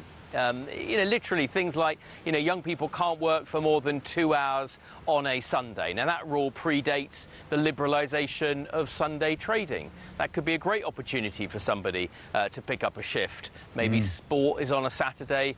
Sunday's a good time for them to do that. I don't want people to, you know, work all hours. You know, they've got to have their education can I jump and make in the and most of say, their opportunities. You're a skilled politician. I don't have to be as you are in this instance. You know, you just said it, and you're so right, right? Pick up a shift. I wanted to do every shift that I could, right, to make more money than my mates, to be able to have the things that I wanted. Nowadays, or if I take another shift, I might get tired or suffer from anxiety, and we live in a society that will make excuses. What happened to aspiration, Andrew? What happened to graft? What happened about, as you said, setting the alarm, getting out of bed? Our mutual friend, Graham, he started pumping gas at 15, for God's sake, right? That's gone. I want that back. Aspiration. But, you know, you talk about employers, when NI from this government is destroying their businesses, when they're finding it difficult just to break even, they're not going to be able to employ people. It's just a vicious circle of excuses in my mind, and there's so much that we can do to move it forward. It's attitude, as you said, isn't it, really? It's all about attitude, but it's also about us as a country. You know, are we willing to show up and compete? Are we willing to make tough choices? Are we willing to recognise that as a country we've got to earn our way in the world, that the state can't create jobs? It's not the government that creates growth, it's businesses. And we've got to be all in and be on the side of business. That's why I came into politics, Jeremy. It's, you know, I had a happy and, you know, moderately successful business career, but I just see our country slipping down the world league tables, not being as attractive to people, young people leaving because they see there's more opportunity elsewhere. That is not the future I want for our great country. We can get it back. I am so pleased the Conservative Party, and I know people have their own different views, I am so pleased the Conservative Party is back. Under Kemi's leadership, it's Conservative again. People like myself who joined the party under Mrs Thatcher, those values of thrift, enterprise, hard work, but also opportunity and ambition. A Conservative Party is back, and I just say to your viewers and listeners, you know, just give it a chance. Right? You don't need to write any blank cheques. It's not always delivered, I accept, in recent years, but it is the Conservative Party of Thatcher and Churchill. There is a new breed of Conservative politicians who are all about tough choices, the honest truths, and getting our country back where it needs to be. You do when you watch Kemi Badenoch as a commentator, as a broadcaster. You see somebody increasingly, and I always try and speak honestly in those instances, who increasingly is more and more confident in her own skin, is prepared to say things as she sees it. because we're probably around the same age, I crave a conviction politician. That's why Farage has garnered such support over the years, because he's seen Andrew as somebody who will say it, rather than... We seem to have a huge number of politicians nowadays, I'd love your opinion on this, who won't utter a word until a spad whispers in their ear what the latest opinion poll or think tank tells them they should say, because that might work out.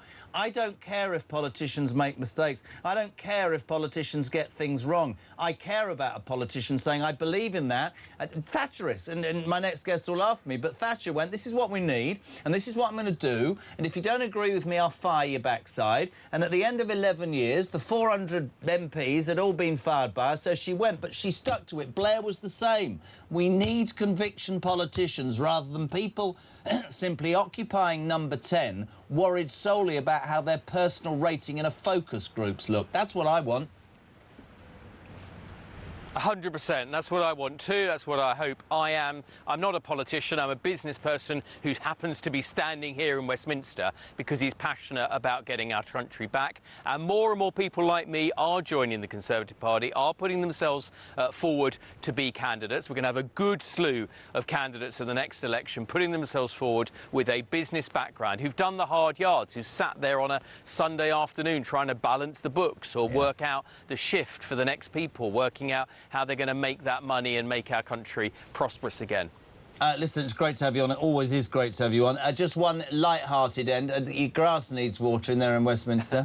Have you ever been pranked? You heard overnight Andy Burnham was pranked by a hoaxer who pretended to be Susie Wiles, Donald Trump's chief of staff, which isn't a good look. Have you carried out or been the victim of a prank, Mr. Griffith? Not that I know about. Maybe I've been pranked unknowingly.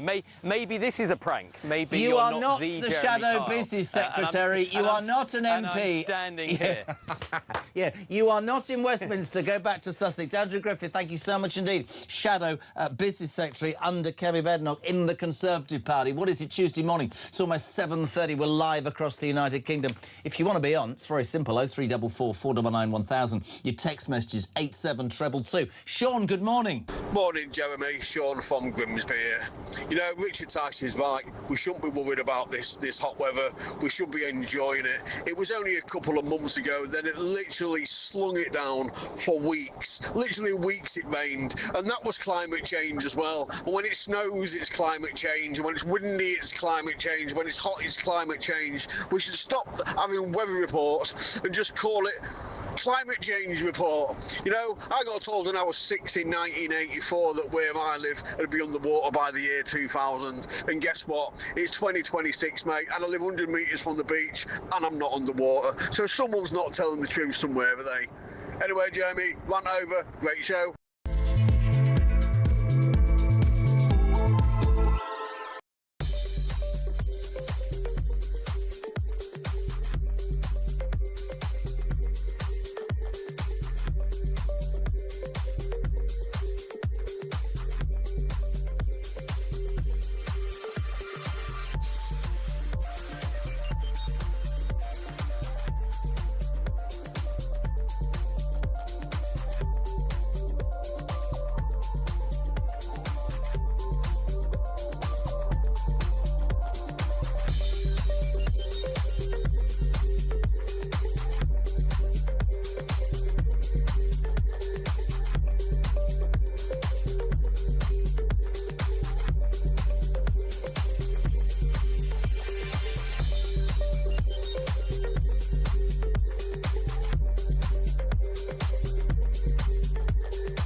I've been seeing a lot lately in the right-wing press, write-ups about Kemi Badenoch. Isn't she doing well? There's a renaissance of the Conservative Party.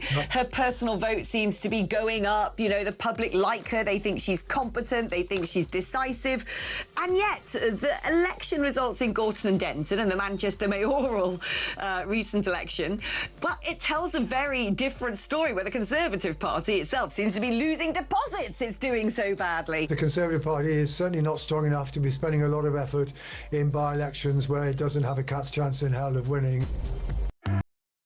Across the UK, on DAB+, on YouTube, on your mobile, and on your side. This is Talk.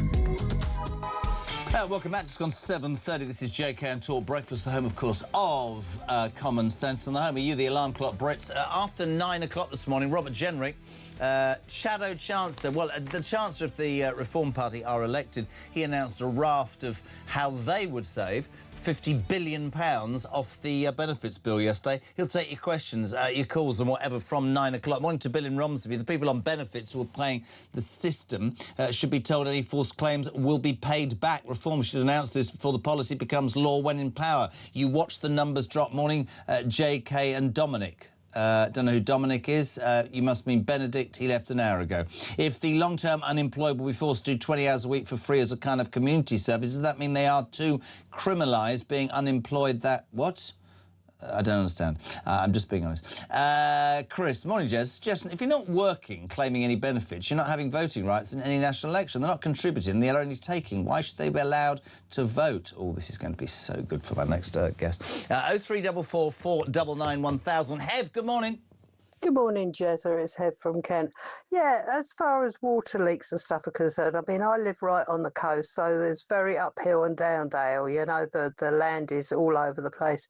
So, the ground is on the move all the time. And there's always leaks. I always have a look to see where the leaks are coming from and I report them. I mean, sometimes they're onto it straight away. Sometimes they could be there for ages and it gets worse and worse and worse. And you can see the green building up. So you know it's been there a long time. But I'm always reporting them. And do I get a reduction? Do I get a thank you? You know, do I get some money off my bills? No, of course not. But if the water companies get fined, do our bills go up? Of course they do. Does the big boss get a big wage? Yes, of course he does. Oh, and he gets bonuses. But they can't give me a couple of quid off for phoning in or ringing in a leak, you know? Just sickening. Couldn't agree more with you, Hev. I mean, no, but she's right, mate. You've got bills going through the roof. You've got, you know, executives and shareholders getting massive bonuses, and you've got an infrastructure that's so crap that it spills billions of gallons every single day. And the downside of that, of course, is that people's bills go through the door. 25 to 8. This show is about balance, ladies and gentlemen. We had a right old Barney last time. Hopefully we'll have another one. Morning, Christine Jardine, Liberal Democrat MP. How are you? I'm very well, thank you. They say we were a bit of a duo last time, mate. Oh, dear. What do you mean, oh, dear? Come on, it's good for you. Christine, let's start with something that there was a sort of outrage about this. I mean, you've heard overnight that Wessex Water has announced a hosepipe ban for the first time since 1976, which is slightly ironic because it rained over quite a lot of England last night. And actually, that call rather sums up my feelings about water companies. Where are you on net zero? I was given some figures last night. It's going to cost Britain more than £125 billion this decade. That's the official government website. The Climate Change Committee have said that the annual net cost of switching to green energy would rise from £15 billion in 25 to £30 billion in 2029. I want to ask you this. I understand people, all of us want to do right by the environment, but this country can't afford this at all, can it? Can't afford not to, unfortunately. Those are frightening figures. It's going to be very expensive.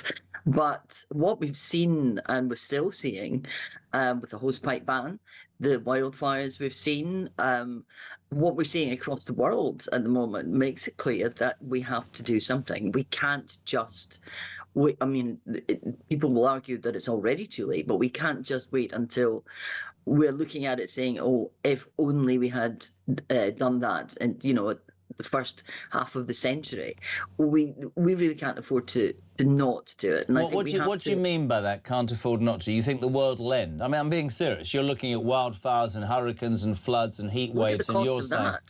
What? Look at the cost. Look at the cost. We don't know what the bill is going to come to this summer for what we've been through in terms, we're into our fifth heat wave. We may, there may be more to come.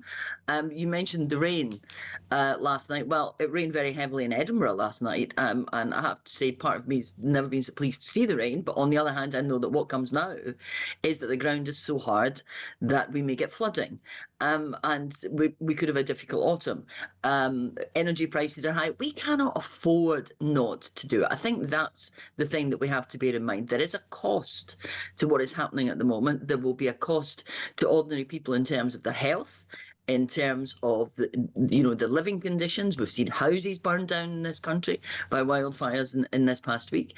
And I think we have to recognise that it may be expensive, but we can't afford not to do it. Let me pick you up on that. We can all have different opinions. That's the beauty. But yes. I actually accept what you say, but I also want to put it into the context of we have the highest energy bills in the Western world, whether it's businesses who can no longer afford to run their businesses, employ the young people or the people that need jobs and are closing down, whether it's people being told their bills will go down when in fact they've gone up. And without excusing that because of wars, the fact of the matter is, and you're right, we probably can't in the long term afford not to do it, but we can't actually, which always brings me back to, and this is my frustration, this morning the government tell us that Andy Burnham is expected to push back the decision on 2 North Sea oil and gas projects, Rosebank and Jackdaw, because he doesn't think the optics look good in the middle of a summer of heatwave.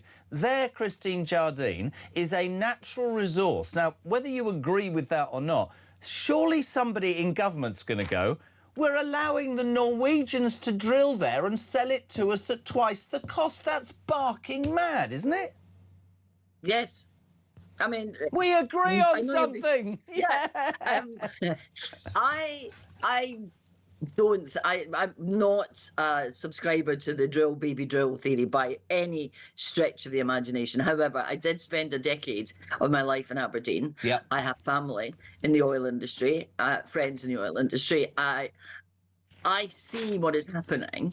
And I may be biased because of that, but I don't understand why we would ship in gas from Qatar at enormous expense, enormous environmental damage, when we have Rosebank and Jackdaw, which were licensed and will put... I know that the original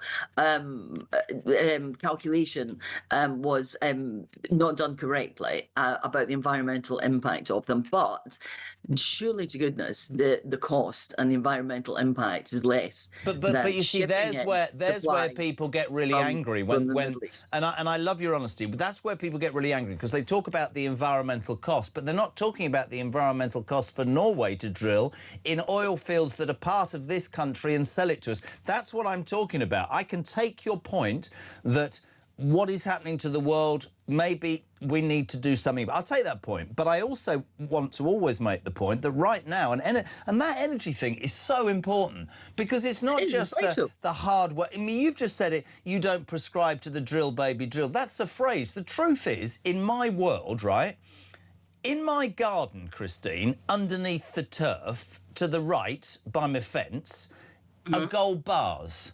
But I'm not going to touch them because it's going to upset... No, I'm being serious. But my neighbour can put their hand under the fence, grab it, and I'll buy it off them. That's rubbish, man. Rubbish, isn't it? I get your point, but I think we have to have a balance. In parts of this country, you can't get gas if you're not on the national grid. And we can now use solar energy, community energy projects, and we should be looking that way. We should be developing our green credentials. We should be developing renewable energies, because the North Sea is dying. I think your ex-leader... The North Sea industry is dying. We need to move on. But I think at the moment, when energy prices are so high and there's a danger of being held to ransom by other countries, I think I don't see a problem with using a resource that's there if it's going to be less of an environmental impact, less expensive, better for people's bills in this country. If we do that in tandem with all the things we need to do to move to renewable energy, to stave off climate change, but I think we have to be realistic and accept that shipping in oil and gas from abroad, we're going to have to do some of it, but when we have a resource there that can mitigate the damage that we're facing at the moment, I agree. I think we should be using it. What about Richard Tice, who the left have jumped on today? He said people should stop being doom and gloom about the heat wave and should enjoy it because it's good for English wine. I mean, people have jumped up and down, but, you know, we've got a hosepipe ban and it started to rain. I can categorically tell you that millions of people genuinely, if asked, would go, yeah, I'm concerned about the environment, but like you've admitted, are more concerned about their energy bills. Where do you stand on Richard Tice this morning? To say I was surprised is putting it mildly. And I don't think he's... for the people who've lost their homes in wildfires, for the people in the Cairngorms who were evacuated recently, I think they will be offended that what he's thinking about is English wine. I certainly would be offended. On the hosepipe ban, yes, we have rain today in parts of the country, but it's going to take a lot of rain. I saw the pictures you were showing earlier of the rivers. Yesterday I was at Edinburgh Airport in the control tower, and we looked out at the fields behind Edinburgh Airport, and the earth is scorched. So we've got a long way to go before we are through the effects of this heat wave, before we can stop worrying about wildfires and the damage that they're going to do. And for Richard Tice to be talking about the quality of wine, I think is a little insensitive, to put it mildly. I mean, yeah, right, we'll agree to disagree on that. Burnham, where do the Liberal Democrats stand on our new Prime Minister? He was hoaxed, jokingly, by an imposter posing as Donald Trump's Chief of Staff. But on a serious note, what do you make of Andy Burnham in the first 4 weeks? It's been difficult because we're not in Parliament, so we're not seeing directly what he's like. We've not had any actual legislation yet come before Parliament. Just a series of announcements. I think the big test will come with the budget in the autumn, when Healy gets his feet and we get the actual meat, if you like, of how Andy Burnham is going to try to get the economy going again.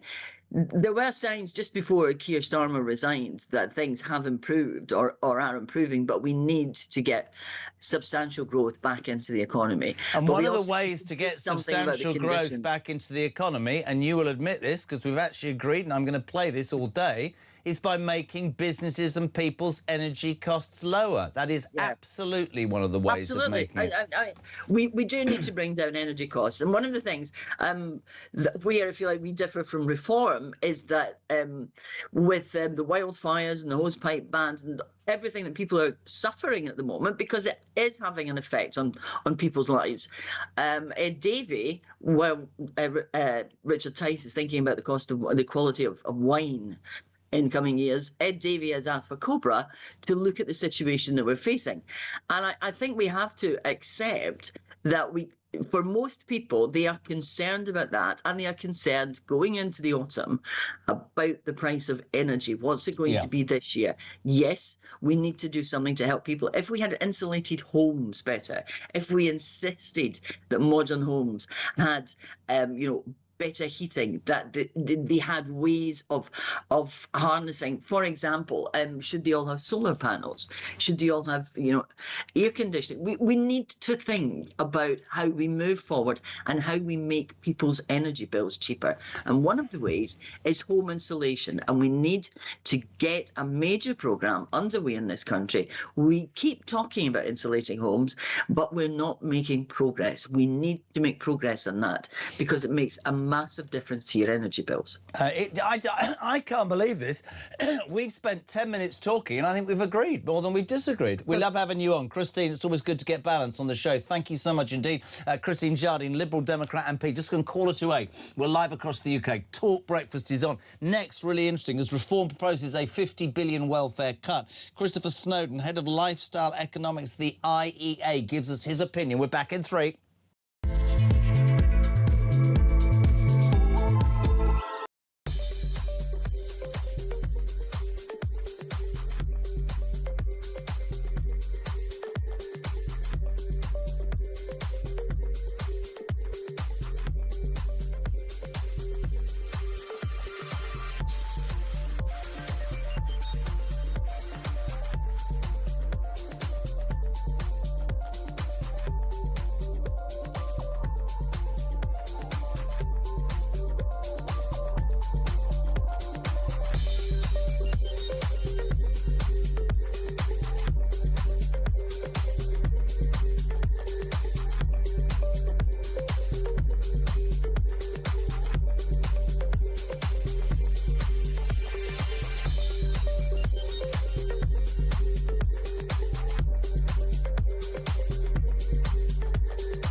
across the UK. On DAB+, on YouTube, on your mobile, and on your side. This is Talk. Welcome back to 1 minutes to 8. We're live across the United Kingdom. This is JK on breakfast. 0344 499 1000. Is Adrian a new one? Morning, Aid. Water companies, I'm absolutely incandescent with anger with these. Not only can they not supply me regular water and they constantly put the bills up, they've now been given permission in times of drought to charge me extra for the water they're going to graciously send to me. And in the meanwhile, they are chucking millions of pounds bonuses, as everyone talks about, to directors and executives, but they're also chucking money abroad to, I know there's some of them are pension funds of Canada. They're lazy. They need to be regulated by Ofwat until the business finally collapses, bought for a penny in the pound and then run properly. Had enough. Good luck all. Brilliant. Well, there you go. There's a happy man. Voice notes 0344 499. It is true, though, isn't it? Our bills go up. The executives get billions of pounds worth of bonuses, and their infrastructure is so crap that water is allowed to dissipate and disappear on a daily basis. Yesterday, Robert Jenrick put the argument that reform would save £50 billion by doing certain things to the welfare benefits bill, which is out of control. Foreign criminals, no money. Thank God for that. Callaghan, the one that murdered those kids in Nottingham, gets £1,000 a month. Shouldn't get a penny. More than that, long-term unemployed. Give something back. I've been saying this for ages. Do something to help the community. This is what Robert Jenrick said yesterday. They will become part of Alarm Clock Britain too. Across the OECD, schemes like this markedly improve claimants' chances of finding work. Job seekers, like everybody else, will start work on time and they'll do something for a living. They'll be given an incentive to find a job and still have the time to find the permanent, long-term one that they want. The taxpayer, meanwhile, will get something back in return. At the moment, that's just simply written off. The taxpayer, the community, will get cleaner high streets, properly maintained parks, a helping hand down at the library. We'll get our town centres looking smart again. We'll help councils improve their services again. This has caused great reaction this morning. 0344 499 1000. Let's say a very good morning to the head of Lifestyle Economics of the IEA, Christopher Snowden. Christopher, good morning. Morning. The critics will go, oh, this isn't going to work. But it's always struck me as incredibly unfair. And we always need to qualify this, Chris. Whenever you talk about cutting this ridiculous welfare bill, everybody goes, well, what about me? I'm a genuine claimant. And I think that they'll need politicians to keep making the point that I make every day, which is there are feckless people abusing the system who can be rooted out so that genuine people don't miss out. A reform right to be approaching it in this way? Yeah, I think they are probably on the right tracks here. I mean, with the workfare policy you mentioned specifically, there certainly is evidence that these policies work. When you get people who've been off work for 6 months, 12 months, and then say, look, you're going to have to do some part-time work here, whether it's cleaning the streets or painting buildings, what have you. A good number of these people, firstly, get back in the habit of getting up and doing some work. But secondly, also think, well, since I have to get up at 7 o'clock, I might as well look for a real job that pays better. I mean, to me, that is such... I mean, you're right, but it's such a frightening concept. We were talking earlier about how, since COVID, it's sort of dragged on Ian Duncan Smith. You know, you don't have to have that face-to-face interview, which is bloody ludicrous. You can just tick on a form, I've got, you know, anxiety, and you get 6 months' money. And, of course, the left... And I don't mean to be... They'll jump up and they go, what about... Yes, I'm really happy to go to work, as I'm sure you are, to pay taxes for people who can't help themselves, people with long-term illnesses, people with disabilities, people who want to work but can't. But I think there is a point in this country, Chris, where a lot of hard-working, I call them jams, just about managing people, are going, it's not fair anymore. That word keeps coming out from my listeners, fairness. Yeah, I think there is definitely an issue of fairness, and we're creating a bit of division in society by allowing this to go on. I mean, the main aspect of this, and what's been the real problem since around 2019, when we had a previous botched attempt to reform the welfare system, is just the insane number of people who are being signed off work, never have to look for work, with what I would describe as mild mental health conditions, anxiety and depression being the main one. The numbers have gone up nearly tenfold.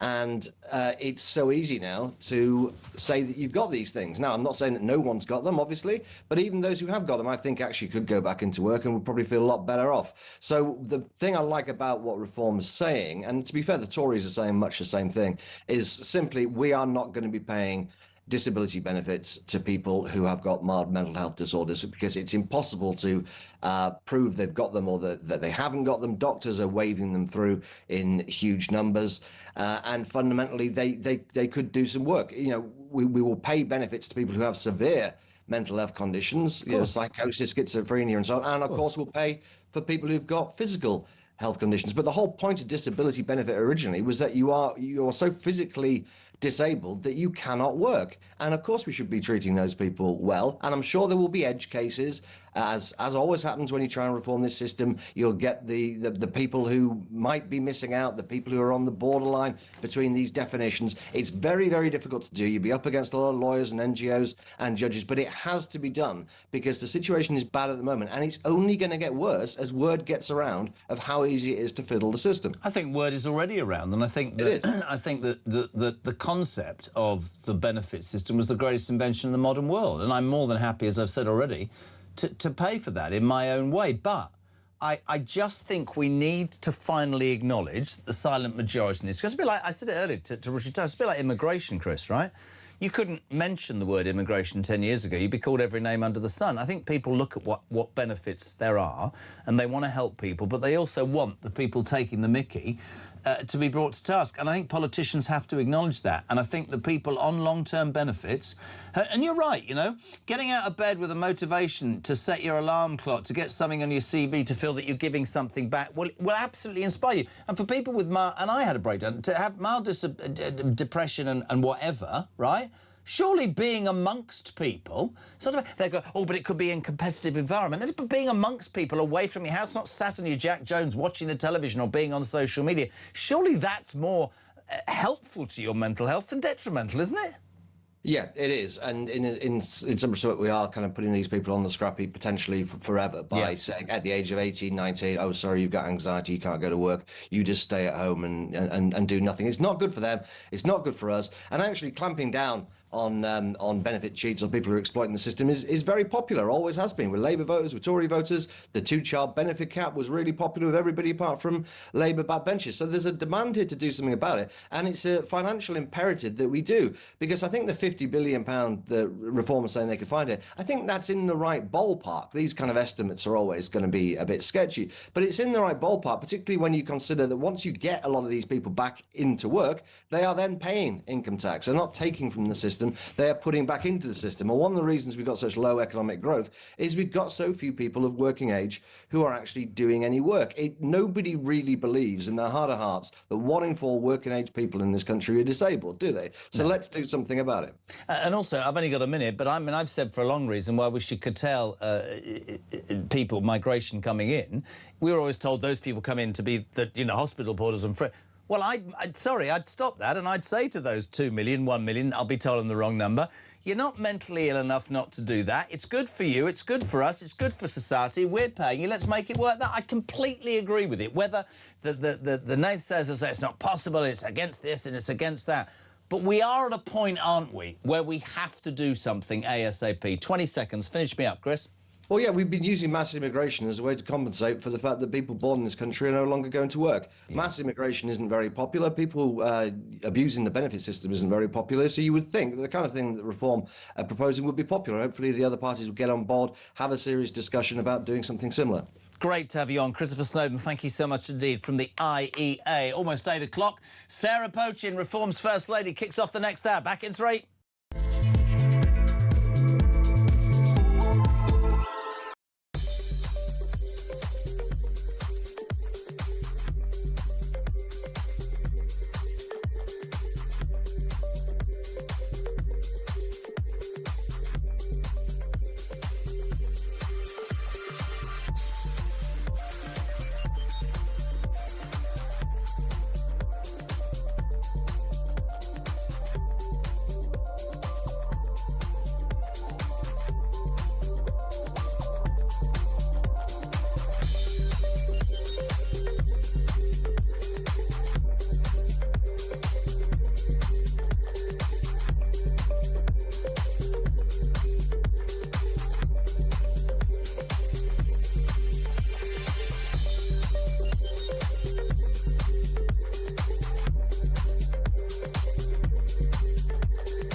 his own Farage Fest last night, which was held in a paddock about 12 miles from where I am here at the pier. And that's where he delivered his victory speech before the count came in.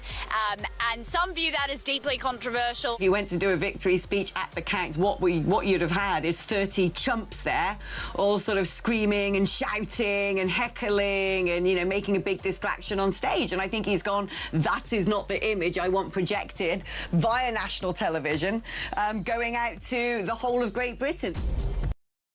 Across the UK, on DAB+, on YouTube, on your mobile, and on your side. This is Talk.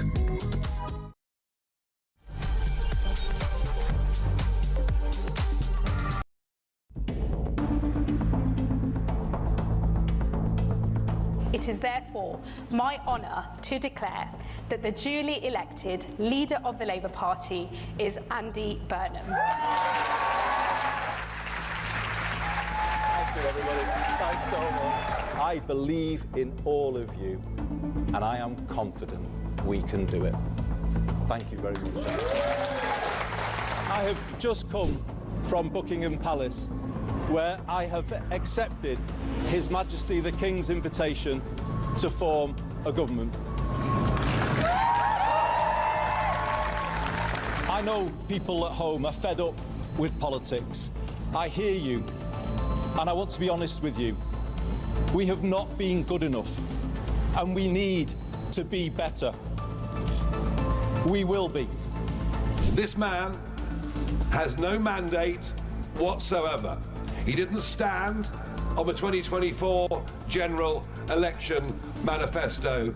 You cannot make the biggest change in British politics in 40 years without a mandate from the British people, and it will be only decent, right and proper to call a general election on that issue and to do it now. Our fifth Prime Minister in 4 years. Blimey. And, well, look, we want him to succeed. But will this one be any different? Andy Burnham, the new head honcho, the speed this all happened, I know this is a well-trodden debate already, is actually breathtaking. 1 minute he was Mayor of Greater Manchester.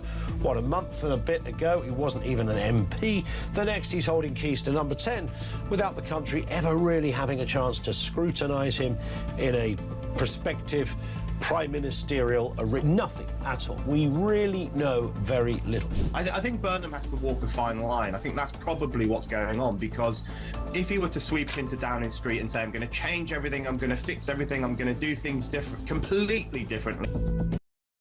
Across the UK, on DAB+, on YouTube, on your mobile, and on your side. This is Talk.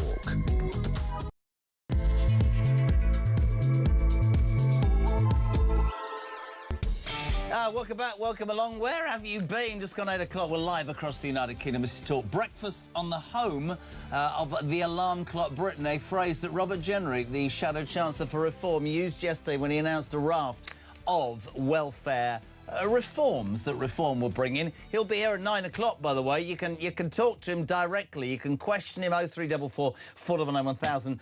Text to 87222. Rissy Roo, I love you. She's at home. She's turned into a daddy's girl. I'll be there later. Morning, Oz. Love you too. By the way, Stuart, what are you moaning about, Stewie? Morning, Jeremy. Just listening to Christine Jardine. I can assure you, there's nothing scorched about Edinburgh. It's raining again today. It's been raining every day for the last 2 weeks, and it is 14.5 degrees in the car on the way to work this morning. So, don't know what she's talking about, but she's talking absolute nonsense. Brilliant. Happy England. What are you waking up to? Well, are you waking up to the fact that Reform UK's second-in-command, Richard Tice, has been blasted this morning? He's all over the front of the Mirror. When asked yesterday about net zero and the heat wave, he went, it's not all doom and gloom. Enjoy the heat wave. It's good for English wine, and the left have gone nuts. Doesn't he understand there are wildfires and... Yes, of course he does. Do you know, honestly, you miserable sods, he's making the point that net zero, which is going to cost £125 billion, he's making the point that, you know, yet again we've heard today that the government are going to kick down the can down the road about drilling in the North Sea because the optics don't look good. We're skint. There's a resource. Stop spending it on chasing something that nobody gives a toss about and spend it on people in this country who are skint. That is surely the point. I'm going to decombust. It's been too long. We've been apart for weeks, and she's taken on the role, I don't know, of just spending time with lots of other men, but we're back together. Sarah Pochin, the First Lady of Reform. Good morning. Good morning, Jeremy. I've missed you, of course. You're there in your very, very, very wonderfully tightly organised and very efficient kitchen. Have you had a nice summer, SP? I've had a lovely time, thank you very much, but I am back and raring to go. When do you lot start to sit in those green seats again then? When does that happen? I think first week of September we're back, and then, of course, back for a short time, and then it's conference season again. Oh, yes, we know all about that. That starts next week. If you are coming to the Reform Party conference, you will see moi with a microphone in his hand. Sarah, loads to talk about. Let's talk firstly about Richard Tice. We had him on earlier. Brilliant. He brought on a bottle of wine for me. I mean, the left have gone nuts. He said the heat wave is not all about doom and gloom. They're saying that, you know, it's disrespectful, Sir Christine Jardine, to be talking about English wine when people are losing their homes. But she did accede to me, a Liberal Democrat MP, that the bigger issue here, is surely this: that with the highest energy bills in the Western world, with people's bills skyrocketing and with businesses unable to continue because of energy bills, it's time we bloody well concentrated on drilling in the North Sea, getting that resource out and stop spending billions of pounds chasing a dream that, frankly, the rest of the world don't give a damn about. I have always been extremely pro getting oil and gas out of the North Sea. It's our resource. We should be using it. Yeah. And, of course, we should be concentrating on our own energy bills. And the price of net zero, in my view, is absolutely not worth the end result, which is effectively a bankrupted country and businesses that cannot afford to operate and are going out of business. I'd like to make the one point, though, which I always do make when I'm debating this over, you know, with people wherever we might be. And that is, when you look at the global situation, India, Africa, Russia, China, none of them, America, our closest ally, none of them are doing what they should be doing towards cutting their carbon emissions, whereas a country like ourselves are leading the way already when it comes to our carbon emissions. So let's look at those big polluters and say, hang on a minute, isn't it about time we started putting pressure on those huge polluters? What are we, 1% of carbon emissions? I mean, I agree with you. I've always thought it's about priorities. So if you asked most people, Sarah, right, and you said, are you concerned about the environment? We'd all say yes. I hate the fact that we have sewage in our rivers. I hate the fact that many things.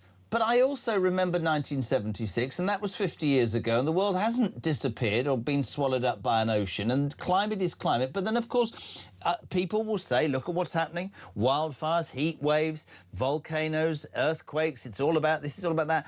But it's about the means to the end. I mean, you know, 15 years ago, Cameron and David Clay could have done more about nuclear energy, for example, which they didn't. There's a responsibility there. I know we need to look towards the future, but I honestly believe right now there are greater priorities. And I said it to Richard, I'll say it to you. We've got no Army, Air Force or frankly, Navy. We've got not enough policemen and women on the streets. We seemingly have the highest taxation. We've got creaking social services. We're on our backside, and people, whether it's energy or tax or whatever, are really struggling, and people want more money in their pocket.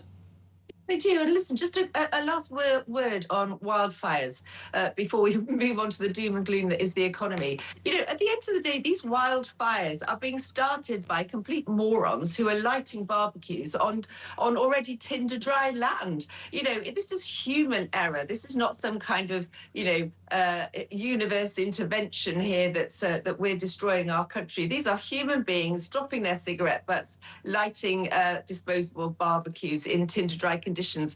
I also remember 1976. No, you don't, Poachin. No, you don't. No, you don't. I actually do, I'm afraid. Yeah, the point is, let's celebrate this lovely weather. And by the way, I have to say, in Richard Tice's defence, what's happened to our sense of humour in this country? Can't have a sense of humour. Don't be so bloody ridiculous, woman. That's like saying we should be able to laugh at ourselves or criticise people. What an absolutely outrageous thing. Bearing in mind you just said about the stupidity of people with barbecues, I'm suspecting that you rather supported the governments when they sent the emergency. I've got my own one in this studio. It sounds like this.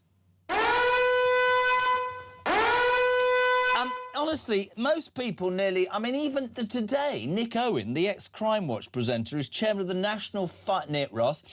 Is it Nick? Yeah, National Fire Chiefs Council. He said he nearly crashed his car. What did you make of that? Did you... I mean, we had people on yet. What were you doing, by the way? Because we had people on yesterday saying they were up to no good in the middle of it. I'm not going to let you know at all, and obviously what I was doing at the time. But I have to say, it did rather surprise me and put me off what I was doing.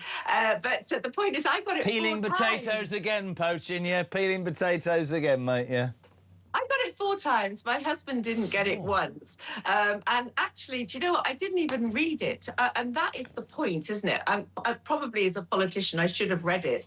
It was way too long. I had a quick glance and thought, oh, what's this? And I just thought, oh, all I thought was it's Big Brother and Andy Burnham and what a load of nonsense. And as someone pointed out, you know, in some areas of the world, these sort of alerts are used for missile attacks, you know, and here we are sending an alert. Absolutely ridiculous. Again, woke nonsense nanny state. For goodness sake, you know, there were babies being woken up and all sorts of things, people being really, you know, really disturbed and very cross about this alarm going off. Make it for something worthwhile. I mean, I think that's absolutely right. Apparently he wasn't even in the country, and it was old Louise Haigh, and you know she was done for fraudulently saying her mobile phone had been stolen. Somebody yesterday rang in and said, do you think she'd set the Find Me on her current mobile, and that's what had set the whole thing off, which is quite funny. One thing I wanted to ask, we've talked benefits, we've talked net zero, we've talked that. We've had quite a lot of response on this show about the Jason Arday situation, the former Cambridge professor who died on Friday. Now, you might disagree with me, might not. Last night there was a stand-up to racism organised vigil in Trafalgar Square. 30,000 people gathered, and most of the MPs, friends and campaigners who spoke talked about how this was down to a media onslaught, how it was racist-based and it was unfair. I just want to say what I think, and then I'd love your take. I mean, this is a tragedy. Nobody wants to think that anybody gets to a position where they see no way out. However, for all the people jumping up and down and blaming the press, right? And I've been in the eye of a press storm, right? And if you... For me, it's about the people that we haven't heard, the faceless people in institutions who have put him in that position, believed his story. You're not going to tell me that Cambridge University didn't check the validity, and you can't tell me whether Cambridge University didn't know what they were doing because they announced his appointment in a press release, Sarah. They've made a massive thing. In my mind, they've built him up and put him in a position he wasn't qualified to do, and they could be held responsible because the light was going to be shone on this man, and they put him in that position. What's your take on that? Well, look, my view is that this was a man who lied about his previous achievements, who lied about his qualifications, who accepted positions of responsibility. He was in charge of young people's education and, you know, the debating that goes on in universities. And he was a complete and utter fraud.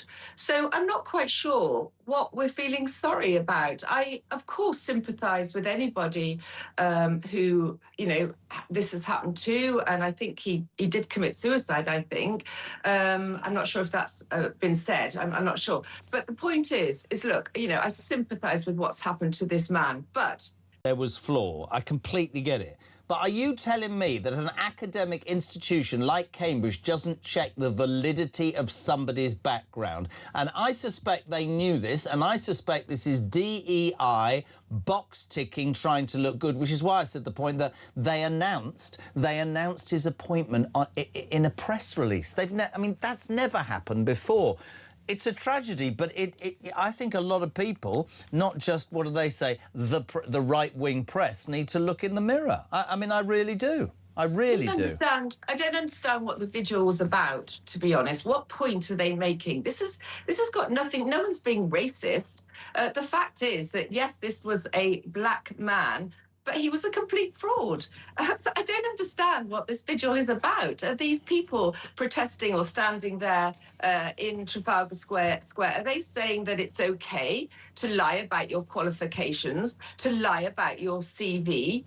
Look, you know, we spend a lot of time, don't we, ripping apart the Labour front bench for lying about their CVs, and yet here we are saying it's okay to put the education of young people in the hands of somebody who's a complete and utter fraud. So listen, I don't understand this vigil. I don't know what point they were making. I don't see that there's any racism involved here by the press or by anybody else. You know, this was somebody who was found out. And yes, I do think that institutions like Cambridge have utterly embarrassed themselves, let people down, meant to be one of the finest universities in the world.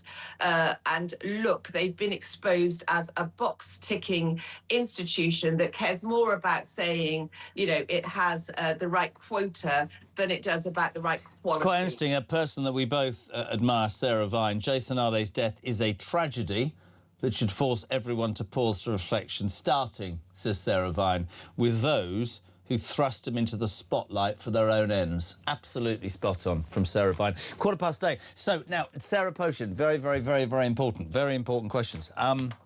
Angela Rayner has softened planning rules for travellers' sites, giving councils fewer ways to block them. The Tories claim the reforms meant more communities would be forced to tolerate law-breaking from a small minority of travellers. There's been a 73% rise in the number of unauthorised traveller caravans across England since 2020. Rayner back at the Housing Department, kicking up a fuss, wanting to build these houses. So she's softened planning rules for traveller sites. Thoughts? Absolute disgrace. I spent 8 years as a borough councillor in Cheshire and having to deal with this type of situation. Why is it acceptable for somebody to come along, plonk their caravan in somebody else's field and set up a camp? Miles is Chief of Staff. Have you ever been pranked, Sarah Pochin, in your current role or in life? Look at the face, look, you just know. No, I haven't. And all I can say about Andy Burnham is he started in such a disastrous kind of a way. He's flip-flopping all over the place about the early release of prisoners. And here we are, we hear our Prime Minister, who hasn't even answered a single question yet in Parliament, has already been pranked by the Americans. Oh, God, bring it on. All I can see is that he's not going to last long, is he? The Burnham bubble's burst already. It'll be really interesting. I'll tell you one thing, for all of MPs listening, whoever wants to take up the baton, I get more texts about this than anything else, which is they believe, a lot of people, and so do I actually, what a complete disgrace it is that the government under Lammy refused to release the numbers of crimes committed by migrants. That is something that Reform voters, Tory, in fact, all sorts of voters want brought back to the table when the Commons reconvened. That's disgraceful. We need to know about the crimes these people who are coming to this country illegally are committing. And I have no idea in my life why David Lammy allowed that to happen. And I'm being really honest, I don't know why political parties aren't shouting that from the rooftops, because that is central to how so many people in this country feel. It is, but it's because people like Lammy and Andy Burnham himself are committed to open borders. They do not care who is coming into this country. In their world, everybody is welcome, whether you are already someone with a criminal record, whether you have terrorist connections, whether you're going to come in here and sexually assault women. They really don't care. It's an absolute betrayal to the safety of women and girls in this country. As I say, they have no intention of stopping the boats. But let's not forget, nor did the Tories after 14 years. Sarah Pochin, I've missed you. I hope that you are allowing me to give you this line. Look at the face on her, she's terrified. When we were talking about the emergency alert, you said, I got it 4 times, but my husband didn't get it once.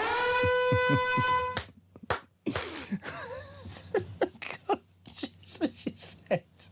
She's gone. Bless you. Thank you so much. You can't speak, can you now? Bye, Sarah Pochin. Thank you very much indeed. Lovely. 8:20. Bless for coming on. And listen, talking about everything that needs to be talked about. Jeremy, I'm 67. I still work 40 hours a week. I work alongside 21-year-old lazy who openly tell me if they work more than 12 hours, they'll lose their universal credit. Why work when they can pay for gaming at home? Lynn says, which one of us is the bleeding idiot? Morning, Jez. Lindsay, if we don't see criminals doing community service on our streets anymore, why should people on benefits have to? I agree with the reform's policies. However, I don't think it's right. They seem to be attacking the wrong people. Adrian Baird, Christine Jardine, she talks about being insensitive to talk about wine. What about her insensitivity about the rise of people's energy bills under crazy net zero? Liz is in East Kilbride. I just want you to know here in Scotland, we had approximately 2.5 weeks of summer climate change. Not in Scotland. Love talk, says Liz. Thank you very much indeed. 0344 499 1000. Steve from Skegby. Has he written that wrong? Is that not Skegness? Listen to your show this morning and the discussion about the heat wave and drought. My weather app has constantly displayed rain in Scotland for the last month. It's called Weather. Yeah, absolutely, whether or not. Morning, Jez. Youngsters long-term unemployed at the 12-month point, find a job, lose your benefits, join the forces. Paddy in Andover. Don't be so harsh, they'll be absolutely traumatised. Ian, good morning. Hi, Jeremy. It's Ian from East Grinstead.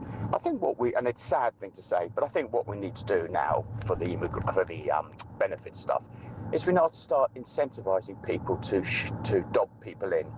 So I know it sounds awful, but say we say to someone, OK, if you dob someone in who's playing the system, we'll pay you £5,000 cash, tax-free, the government this is. I mean, we'll save that much money from stopping the benefit payments. And then obviously once we get these people shopped in, we strip their bank accounts of everything that they've taken from the country, including maybe their house. We make them sell a house, downsize, whatever, sell their car. We put the money back into the treasury. I mean, that sounds a bizarre way of doing it, but maybe that's the way to deal with this.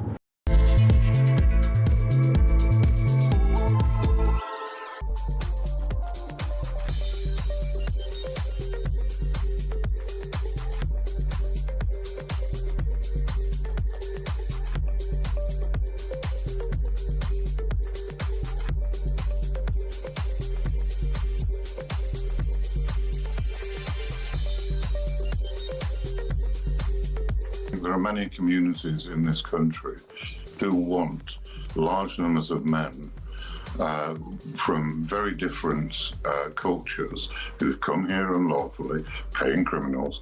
They don't want them amongst them, not because they're racists or they don't like people because of the colour of the skin or the religion, but it is just an unfair and very difficult burden to put on those communities.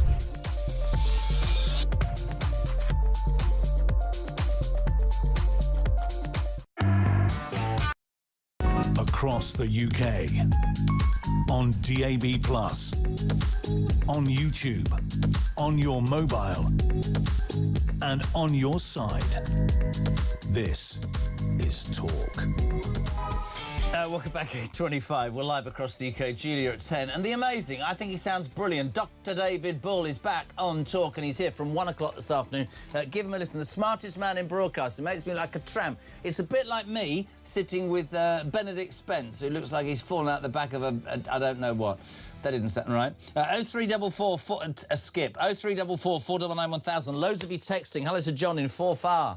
Far away. He says, Talk, governments do sometimes make long-term decisions and get them disastrously wrong. Think HS2. Sometimes, I'd say most of the time.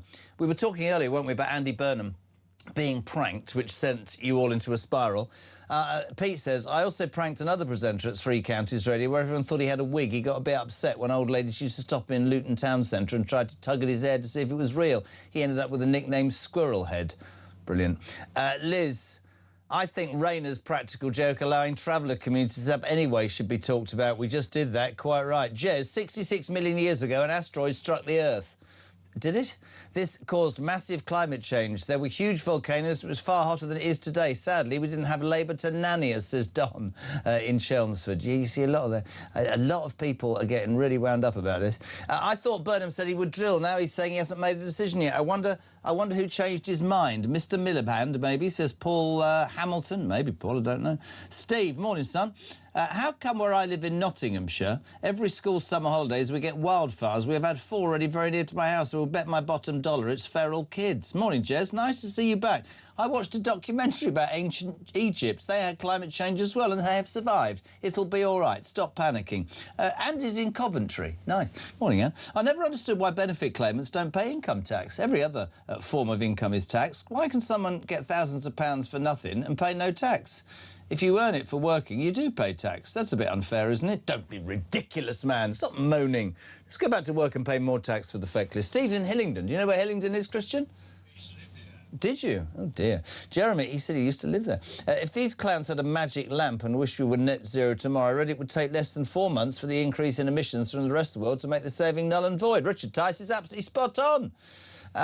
Finally, a prank.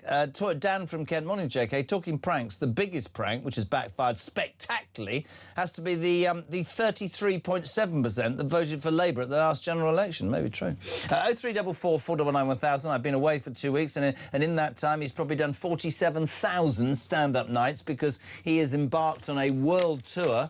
Well, a UK tour. He's doing. Let's give it up for the legend that is Peter Blexley. Good morning, Peter. Oh, there's no light on your face. What's happened, love? Good morning. I'm actually broadcasting from my mother's, so the lighting arrangement is a little different, but I'll make it better for next time. What are you trying to say? That your poor mother doesn't have enough light, man? You're supposed to be her son. Get her more bulbs. What's going on? Yeah, no, she's got plenty of light, but I don't have the light which works for me when I'm broadcasting. I left that at home. Oh, bless you, mate. How's it going? How's the tour? Where have you been? Where are you off to? I've had a 3-week break from touring, but I'm back on stage on Saturday at Darlington, and then we've got the big push. The last 3 months of the tour, 60 shows in 3 months, going everywhere in the UK, and I can't wait to meet the audiences. Just a quick question. Are you going to do this again, or are you just going to go to a retirement home? I've never known anybody do so many nights as you. I think I probably won't do it again, but who knows? And I definitely will not be going to a retirement home. Thank you very much. I've just been told in my ear that you've done more nights. I've just been told in my ear that you've done more nights stand-up than I've done days on this breakfast show. That's very unfair. Pete, there's loads to talk to you about. I want to talk about something that, even when I was away, I was reading about and getting mad about. PC Andrew Harper's killers, we've talked about it before. I read that there wasn't anything that the government could do. It leaves me cold. Today we're told that a rule change, the government could bring in a rule change that could block the release of these 2 horrible individuals who murdered this kid. And you made a point when I had you on a couple of weeks ago that PC Andrew Harper had finished his shift, was off on his honeymoon.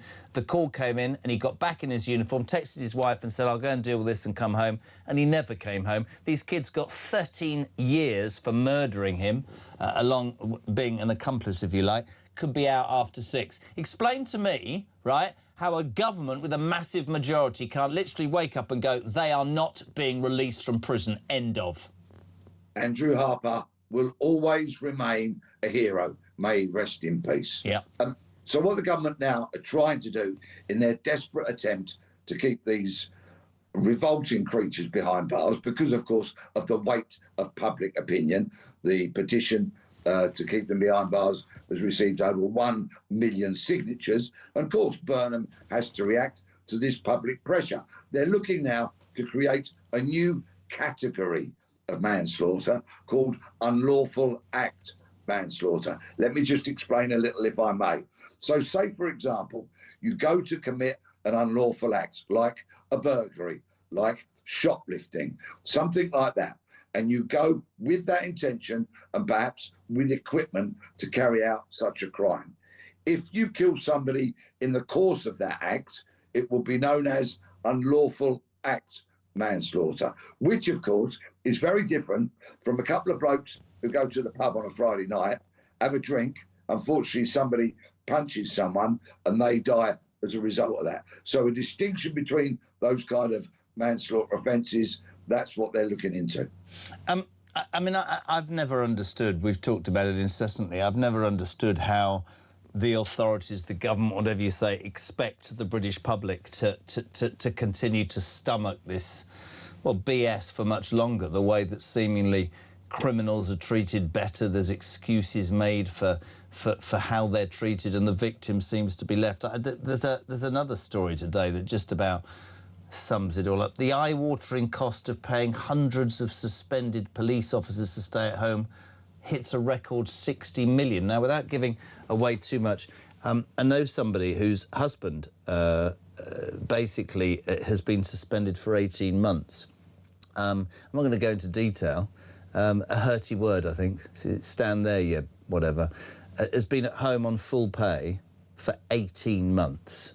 How does anybody, and you were an old-style cop, why would anybody want to go into it anymore? I mean, you can't even let wind go without being probably pulled up in front of whoever, can you? Policing, of course, is in crisis. But I would still say, if you want a career of dedicated public service, then sign up, do it. You could have a wonderful career if you're committed to everything that you do. But, of course, as part of the crisis that policing is in, it's how it manages its own officers. It's about its own culture. It's about deciding what is acceptable and what isn't acceptable. And of course, we all know that the pendulum of wokery has swung so far to the left that things that would have been dealt with by a word in your ear or a line in your pocketbook when I was in policing are now sacking offences. That, unfortunately, is where policing is at. But there's around 750 police officers suspended at the moment or on gardening leave. In other words, not public-facing duties. They're paid to stay at home. And the eye-watering bill has hit 60 million. So what does that tell us? Well, the discipline process is too slow, too clunky, and needs to be speeded up and improved dramatically. Do you believe, I mean, there was that terrible, I mean, I don't know if you read this story in the newspapers. It was about a woman who worked in a hedge fund in London who was told she could work from home, so she moved to France and got sacked. So she's suing her bosses. How can you be in effect...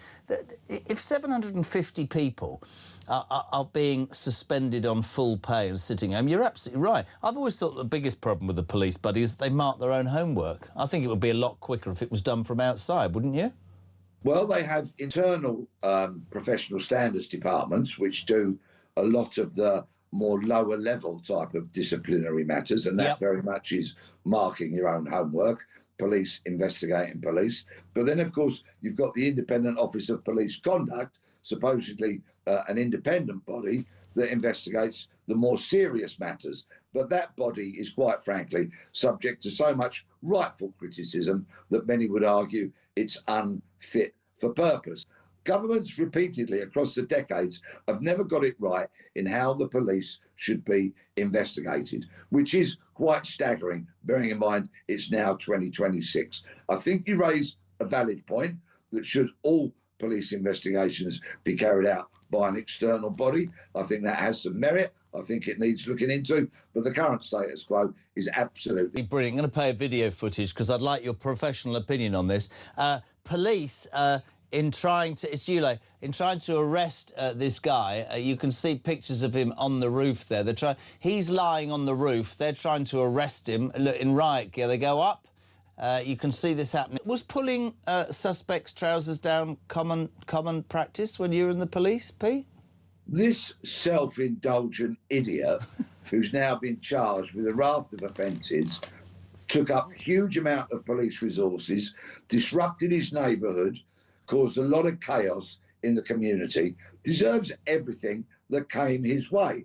And I sincerely hope he will be handed down a very stiff and lengthy jail term so that all the public money that was wasted on attending to him and his self-indulgent nonsense will make him think again.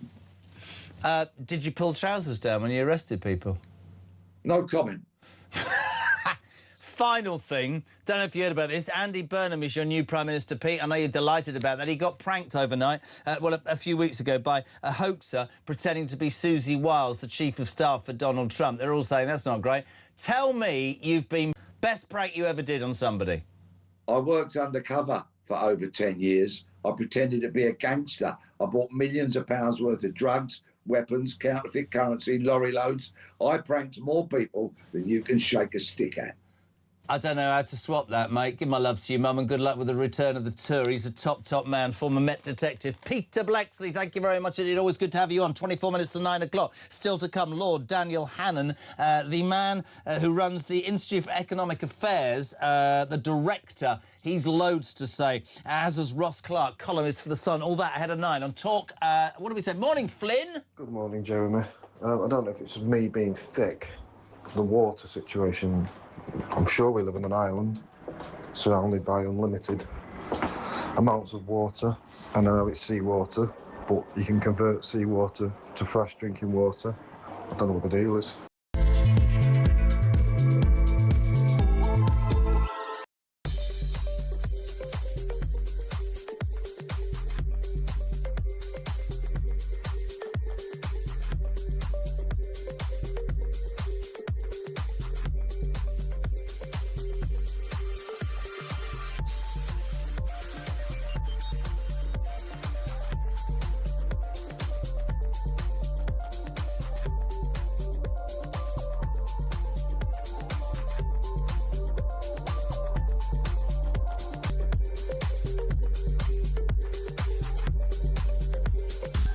And on your side, this is Talk.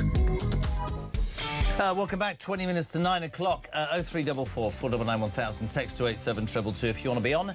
In the next hour and 20 minutes, breakfast till 10. What is happening here? Do apologise, everybody. Oh, no, we've got a... I don't know what's happening. The sound's all gone very low, but we'll have a go. Let's say a very good morning. Sound's all gone very low, but we'll have a go. Let's say a very good morning to the independent peer and director of Institute of the Economic Affairs Organisation, Lord Daniel Hannan. Good morning. How are you, sir? Good morning to you, Jeremy. Nice to see you. Very good to see you too. So much to talk about. There's furore this morning on the front of the Daily Mirror. Richard Tice, disgraceful. Had him on the show earlier. When asked about the heat wave yesterday, launched into a stout defence of, how he feels net zero is a waste of money, and said, come on, enjoy. It's all doom and gloom, and it's good for the English sparkling wine. And the left have got absolutely nuts. But it has focused, I think, a lot of people's minds on net zero today. There's energy costs, I think, most definitely the welfare budget, but also net zero. £125 billion in the next few years to achieve a target that means what? 1% of carbon emissions across the world. The naysayers will say, look at what's happening climate-wise. Other people, I'm one of them, says, hold on a minute, we're skint, we've got no money, let's start drilling in the North Sea. Let's, yes, be concerned, but let's get our priorities right. Where do you stand on that, my friend?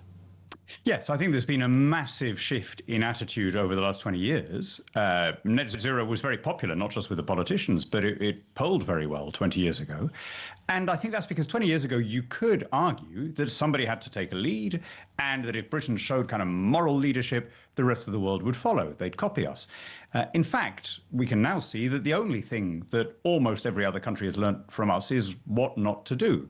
So there is a futility with pushing ahead on our own with minimal impact, because, as you say, it's 1% or less of the world's total emissions. And indeed, we have done more carbon reduction than any comparable country. So I think there comes a point when you have to say, if we have failed to stop the carbon emissions that would slow climate change, then what can you do to adapt? And I think that's a perfectly reasonable conversation that we should all be having. And we should also say something else, which is that climate change, almost by definition, is going to have positive and negative aspects, right? So Richard Tice is not wrong about that. If you absolutely refuse to see that there could be any positives, if you rule that out, then you're not really coming at this as a scientist, you're coming at it as an evangelical. It is about, though, is it not? It's interesting what you said. I feel people are more prepared now to jump up and down and have their say. And I do think, this sort of hand-wringing let's lead the way. You know, for years we seem to welcome people, give the most money to everybody else, and you know, have people come here and I think people have hardened, as you said, to hold on a minute, I'm doing all the right things here. I'm paying my bills and paying my tax and bringing my kids up and not committing crime. And that's why I think people are so angry about immigration. I think it's why they're so angry about, finally, the acknowledgement there are feckless people taking advantage of the welfare system, rather than sitting there going, yes, it is the greatest invention of the modern world, but actually we need to understand the system's being taken advantage of. So many things need change in this country. I've so much I want to ask you about. Reform yesterday, Robert Jenrick in a pair of glasses. I thought he started to look like Andy Burnham, actually. I would put that to him at 9 o'clock. He was talking about how Reform have a plan to save 50 billion, Daniel, off the benefits bill. I think, again, everybody's view has hardened on that. And finally, people are accepting that there are people who are taking advantage. We got a lot of kickback, though, yesterday from genuine claimants going, what does this mean for me? And I guess you'd agree with me. If you're going to improve a system, for example, seeing people face to face, thank God again, it proves, I guess, or hopefully it will prove, to benefit those people who are genuine, who will be missing out because the money is being taken by other people. Am I right? Yeah, I mean, but we should say something, and it's a hard thing that needs saying right at the start, which is that in a country the size of ours, wherever you draw the line, there are always going to be people on the wrong side of it. There are always going to be tough cases. There is no welfare system that you could possibly have, no set of rules in a nation of 70 million, which will not result in some deserving people losing out and some undeserving people qualifying. And that is intrinsic in having any kind of benefit system at all, right? The perfection is not for this life. So having those people phoning your show and complaining does not invalidate a reform. No. So that's the first one, and that's a really important point to make. Having said that, yes, it is really encouraging that now both the Conservatives and the Reform Party, although they're attacking each other, are reaching quite a common position on this. So as you'd expect, the Tories are saying Reform is being unrealistic. There's no way they'll save 50 billion. It's a figure they've plucked from the air. And Reform are saying you're being too unambitious. And that's great. I love the fact that we're having that debate. But if you look at what they've got in common, taking benefits away from foreign nationals, giving people support in kind rather than just cash handouts. By the way, really worth dwelling on that for a moment, right? If you have got, say, anxiety, how does £100 a week help your condition? How does it make you, I mean, I'm sure you'll appreciate it, but so would anyone else, right? So moving from cash to actual support, I think is really valuable. Reassessing a lot of the claims we have. And disqualifying, this has been the big increase, disqualifying minor mental health conditions or neurodiversities as being equivalent to a physical disability. If we have now got to the point where 1 in 4 adults is classifying as disabled, then that word does not mean what most people understand it to mean. And I couldn't agree more. And you know, I always try and personalise this. That's how you do this job. And I had a stage 7 years ago, I had a breakdown, and I would never disrespect anybody who's been in that position. I was there, right? But you will never convince me that 8 million people have mental health or disability in this country, and you will never convince me that people who have mild anxiety and mild depression, somebody once described depression to me as this A to Z. It's a grey day, and the end you have a frontal lobotomy. Like, so I'm being completely serious. There's lots of people who have a bad day, feel down. Sitting on your own, isolated, not working, pumping yourself with whatever is not going to change the way that you feel. Getting out to an environment, to fresh air, to I think, to have a purpose is absolutely, and I am so for this because, and I was talking about this community service years ago, before Jenrick was probably even born. I think it's absolutely right to say to people, you know, we will do our best to support you, to help you, but we want something back. We want something back for what we're giving you. And if a bit of community service helps us, and it gets you out of bed, and it gets something on the CV, and it helps the community in its entirety, that's a good thing, a great thing. So there's no question that being depended on is a very, very good thing for most people who have mental health conditions. It's exactly as you say. It's a sense of purpose. It's a sense of being needed. I mean, that's focusing you on things other than your own condition. In all the evidence we have is that is an extremely good tool of getting people into a better place mentally. I'm slightly sceptical of the community service thing because I think the cost of it could be so astronomical. Robert Jenrick said 330 330,000 people are in this condition who could, if they all turned up, can you imagine the total chaos of trying to get councils to find stuff for them to do? So I think there was a little element of the thick of it. There was a little element of Malcolm Tucker about that, because he's saying something that is going to poll very well, it's going to be very, very popular, but may not be practicable. And if it were practical, it would be very expensive. But I think the general principle that you just said, that people should not expect unconditional benefits, I don't think anyone listening is seriously going to disagree with that. Final thing for you, and I love having you on the show, and I mean that. We wanted to know from everybody, where were you when that emergency alarm went off last Friday, Daniel? I was like everyone else, gnashing my teeth, thinking, what kind of a useless, servile people will support this kind of nannying from their government? I mean, did I really need a shrieking alarm to tell me not to go around starting fires? If there really were an emergency, if there was some incoming Iranian drone or something, we've cried wolf now, haven't we? Well, we have cried wolf, and in fact, hundreds of thousands of people have now sussed out that they're going to turn off the alarm so it doesn't actually work, which is utterly, utterly appalling. But listen, great to have you on, my friend. Really, really appreciate your time as ever. We'll have you on again soon. Thank you so much indeed. Lord Daniel Hannan from the IEA, Director of the Institute for Economic Affairs. Top man. Are we going straight to Ross? 12 minutes to 10, or even 9. Can't tell the time. So a very good morning to Sun columnist, the lovely, wonderful Ross Clark. How are you, Ross? Good morning, Jeremy. How are you? I'm trying to find your article this morning. Nobody's told me what page it's on. Do you know what page it's on? Usually page 12. What, 12, is it? OK. Hold on a second. Just talk amongst yourselves. Here we go. Fantastic. This is my man. Man always talks about great things. Water companies want to push up our bills whilst rationing use. Imagine if Tesco's jacked up the price of carrots to stop us buying them. Brilliant, man. Brilliant, brilliant. I thought it was slightly ironic that we arrived at work this morning to say that Wessex Water, Ross Clark, for the first time in 50 years has launched a hosepipe ban. And last night it started to pee down with rain. Yeah, that's overtones of 1976 when you remember Labour government appointed this drought minister, a man called Dennis Howell, and that very day the heavens opened and the streets were flooded. He became flood minister, didn't he, about a week later? Probably flood minister. He later served as snow minister, I remember, from 1979. But yes, well, what has been proposed is that the water industry is trying to push the government to allow it to charge consumers more in summer than in winter.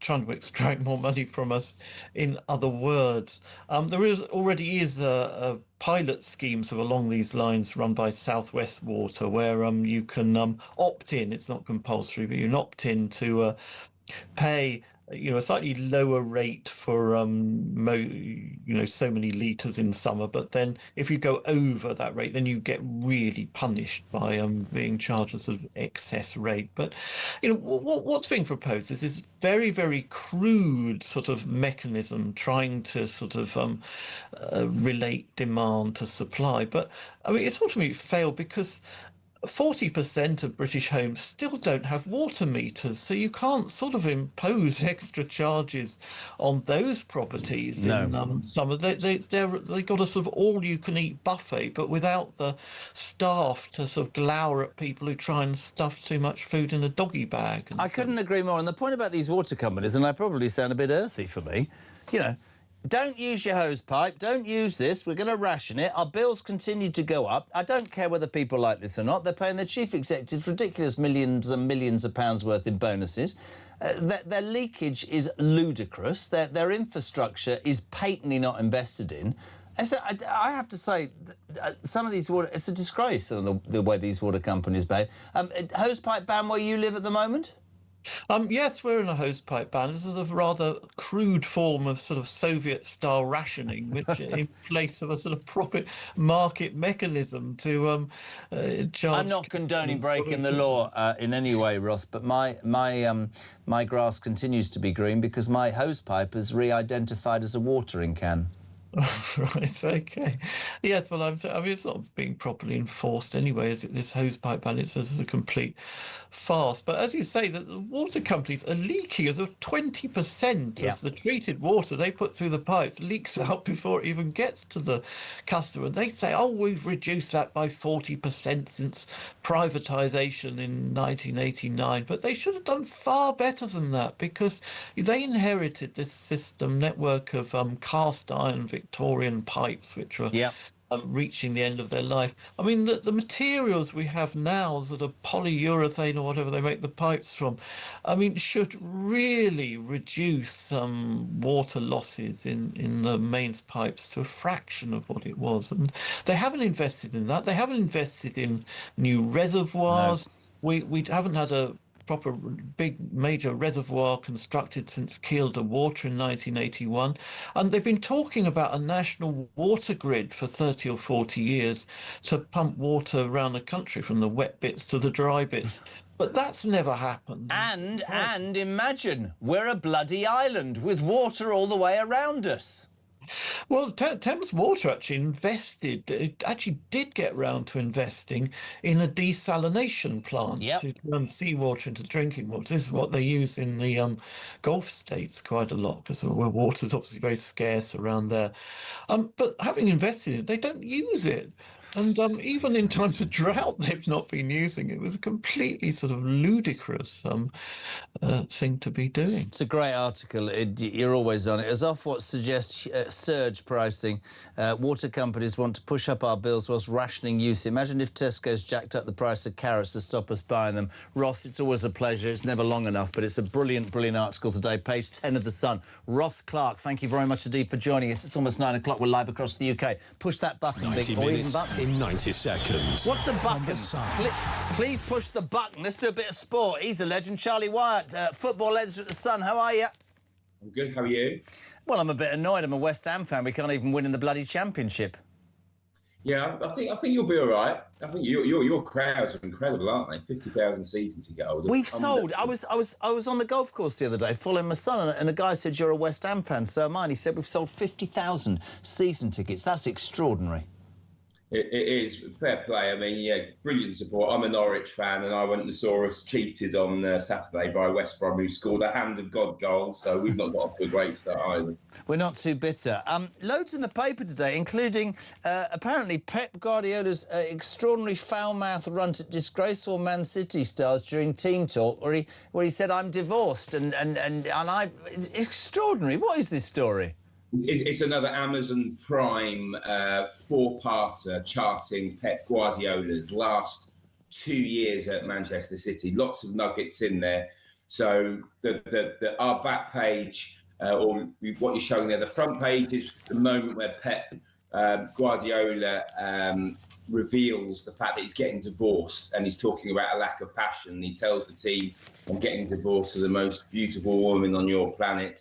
And then the back page is Kyle Walker, who was captain at the time. Again, this is 2 seasons ago. They had a big rant at each other. Walker felt that he was getting continually dug out by Guardiola, then complaining that you didn't want me as captain anyway, because Walker was decided. It was decided by the players that he was captain. And then just a month later, Walker leaves for Milan, and then last season on loan at Burnley. So there's lots of emotion in it. It's going to be a fascinating watch. Lots of other stuff from the executives at City when they started to realise that Guardiola was on his way out and would have to be replaced. So fascinating stuff.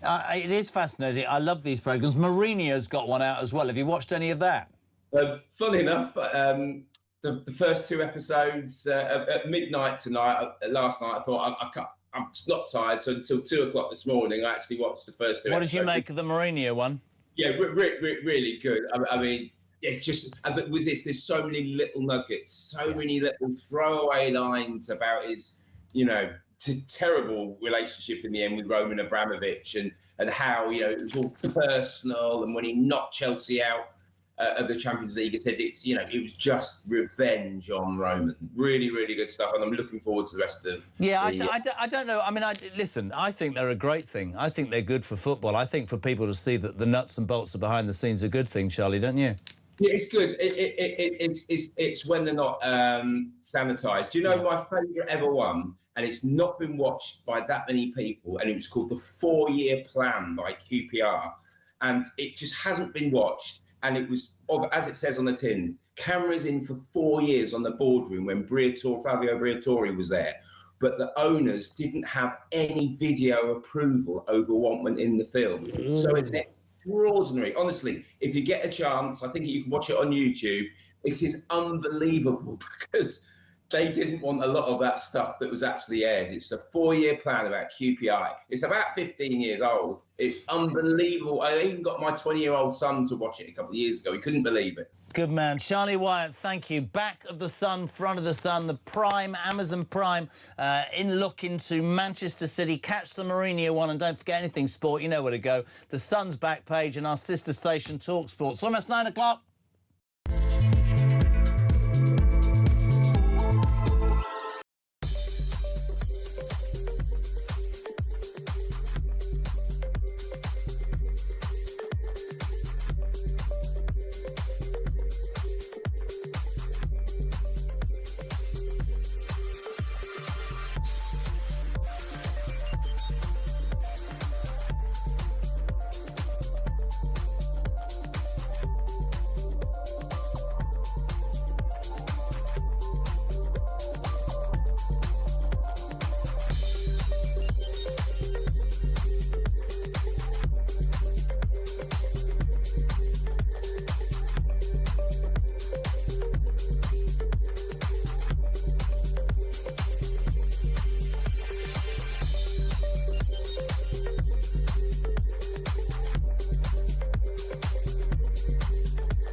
£1 donation problem, which kind of triggered this whole by-election. Is that an issue for you? No.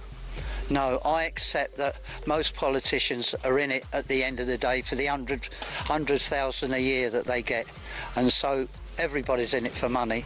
And if it was for security, and let's face it, look at Anne Widdecombe. She could have done with 5 million, couldn't she, for security? She's dead. And so, no, I don't. I think he was entitled to accept it.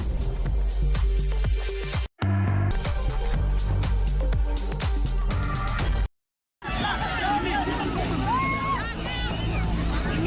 Home Secretary has brought forward a very rigorous plan in relation to this, and let's remember, of course, the numbers can fluctuate, but overall boat crossings are down quite significantly year on year, so that does suggest that the plan is working. We've just witnessed drone footage of the French authorities handing out life jackets to illegal immigrants and then waving them goodbye as they head on their way towards the UK. So the French are actively helping and facilitating illegal immigration. In addition to that, the French forces did nothing to stop that huge migrant dinghy. In fact, the dinghy came out, then it went back to the beach to pick up even more illegal immigrants and then departed for a second time. During all of that, the French did nothing, and they even handed out life jackets and waved goodbye as these illegal immigrants head towards the UK. I think that's terrible. I mean that anyone who did cross the channel and arrive in Dover could be immediately deported within around about a week. Give that a second, he's just dragging a line by the look of it. Is that a warning shot towards us? I don't know. Well, I was trying to work Okay. The French officers could clearly see we were conducting an interview on the back of the fishing boat. They sailed extremely close to us and started firing gunshots, 11 live rounds. We could see the bullets hitting the water behind our boat. They weren't firing before their approach. They weren't firing afterwards. There was no notification of any kind of training exercise. So it did seem to me to be an effort to intimidate us. The thing that I find, and I should say alarm clock Brits find so frustrating, Chris, and this is why I wanted you on this morning. Yesterday, finally, the unelected Messiah of Manchester stood up and said, to consummate fury from most of us, that Labour's plan to stop dinghy migrants is working. This, Chris, despite the fact that 1,000 illegal migrants have still come into this country in the last 9 days since he became Prime Minister. Je suis un député dans le Parlement du Royaume-Uni. Why have you allowed the migrants into the water? Why haven't you stopped them? Our order is to let them go like that. Your order is to let them go? We just have to say... Across the UK, on DAB+, on YouTube, on your mobile, and on your side. This is Talk.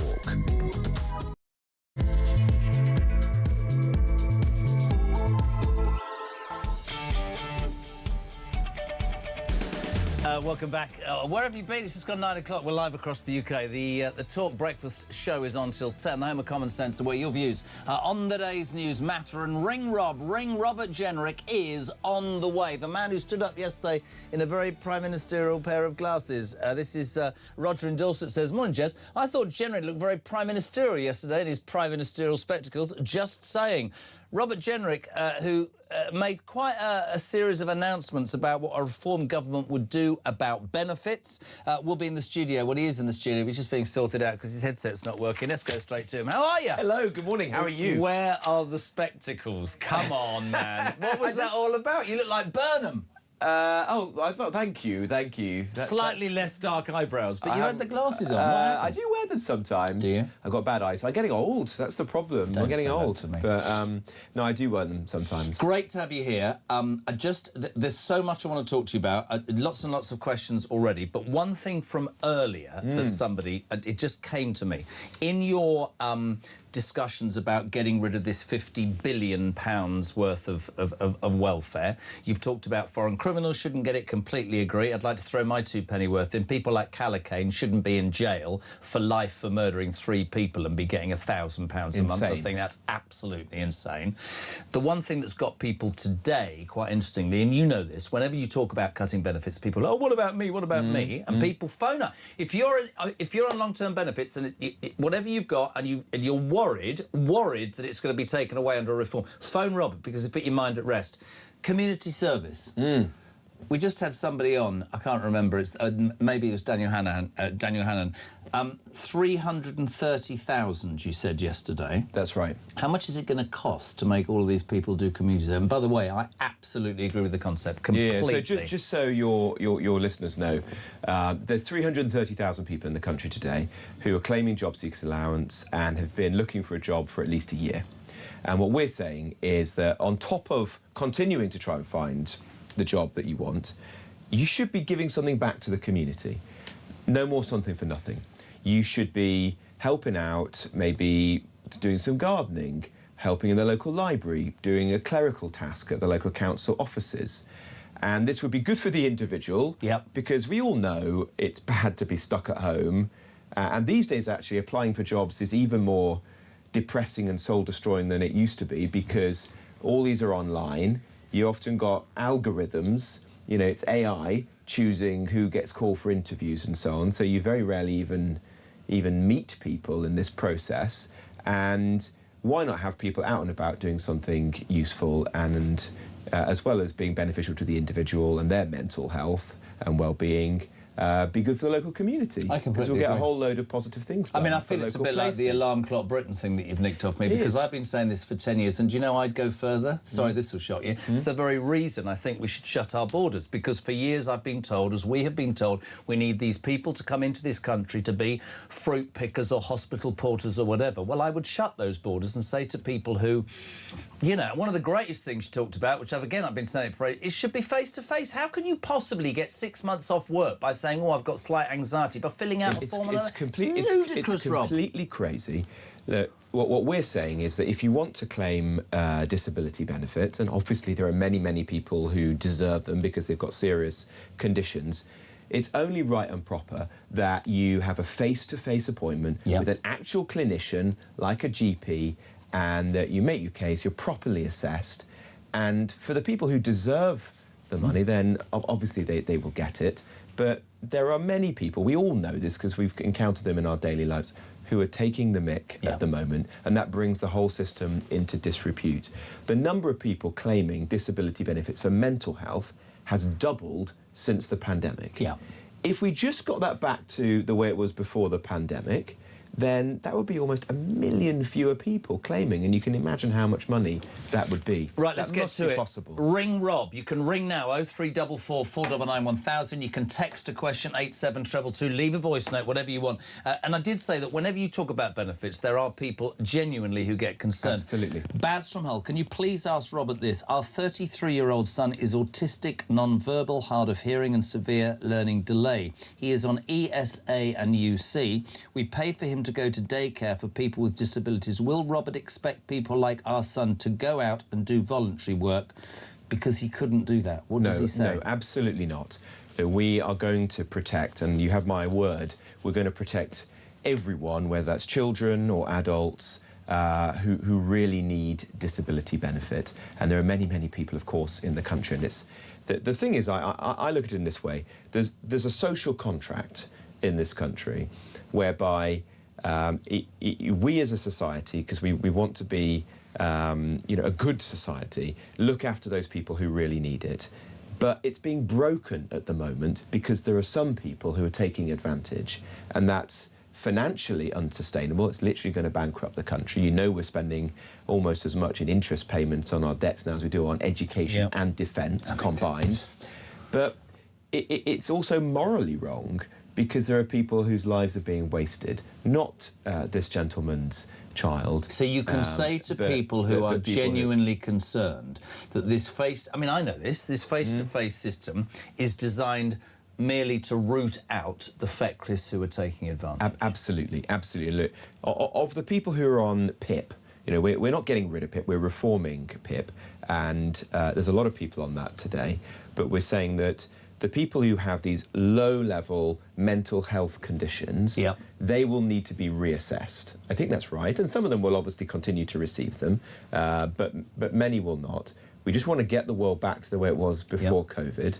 In fact, we're giving extra security to other people, because we're saying that instead of having your claims reassessed on a 3-year rolling basis, for those people with their most serious disabilities, physical disabilities, for example, they will actually have a 3-year period of security when they don't need to be reassessed. Before then, a new system will come into place. There's so many people that want to be on this morning, and I know that's why you wanted to come in. So let's get Boston, Lincolnshire, Vincent. I'm a long-term supporter of Richard, Robert and reform. Everything they say is like they speak my thoughts. Robert and Richard is my MP. However, I'm concerned about this policy of banning all foreign-born people from benefits. It seems unfair. My wife is Lithuanian, and as a result, I have Lithuanian friends. They work in boring jobs for low money. They will pay NI towards their pensions. If people come here and work and have settled status, they should be treated more fairly. If they come here to sponge, give them nothing. Am I missing Vincent's point? That's what you're saying, isn't it? Well, what we're saying is that the precondition to getting most benefits is that you're a British citizen. And look, I just think that's a fundamental issue of fairness. It can't be right today that we're spending over £20 billion in benefits to people who aren't Brits. Imagine what we could do with that amount of money. You know, that would be transformative for the NHS, for schools, filling the potholes in the roads, the things that people up in Lincolnshire But care he about. says the reason I don't understand is he says his wife is working.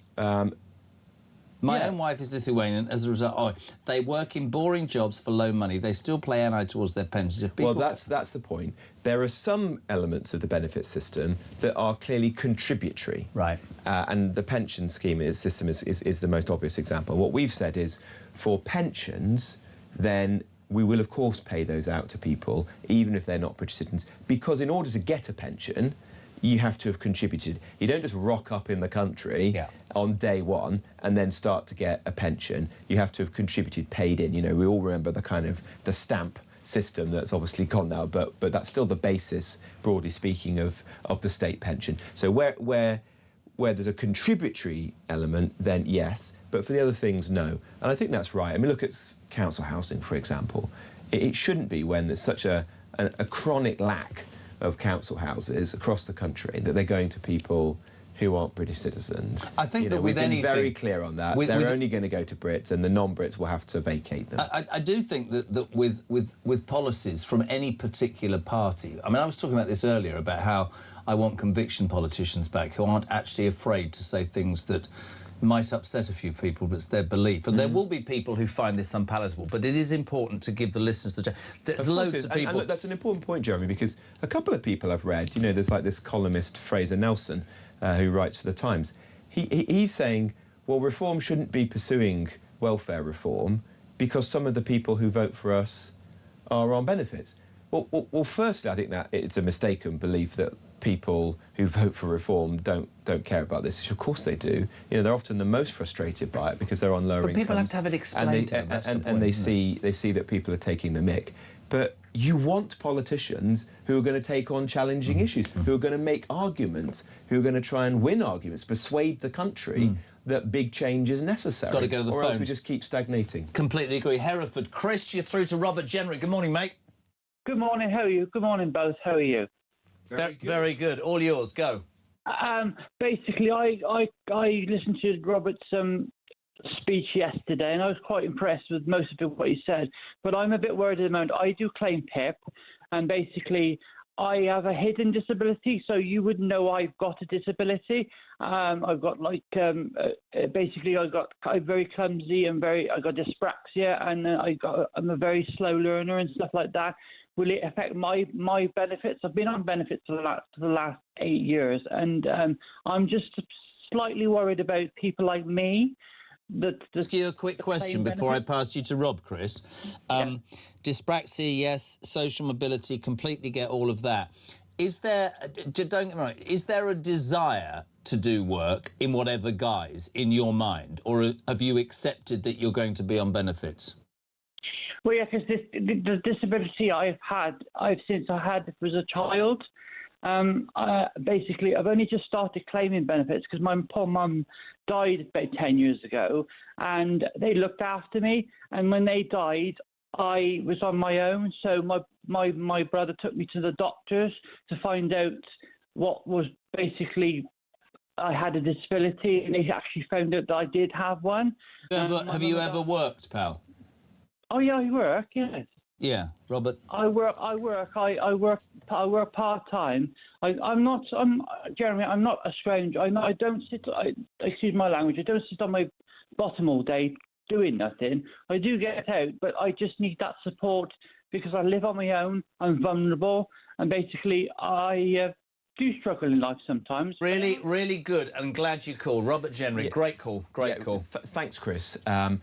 Look, what we're going to do is keep PIP, so that's not going, but it is going to be reformed.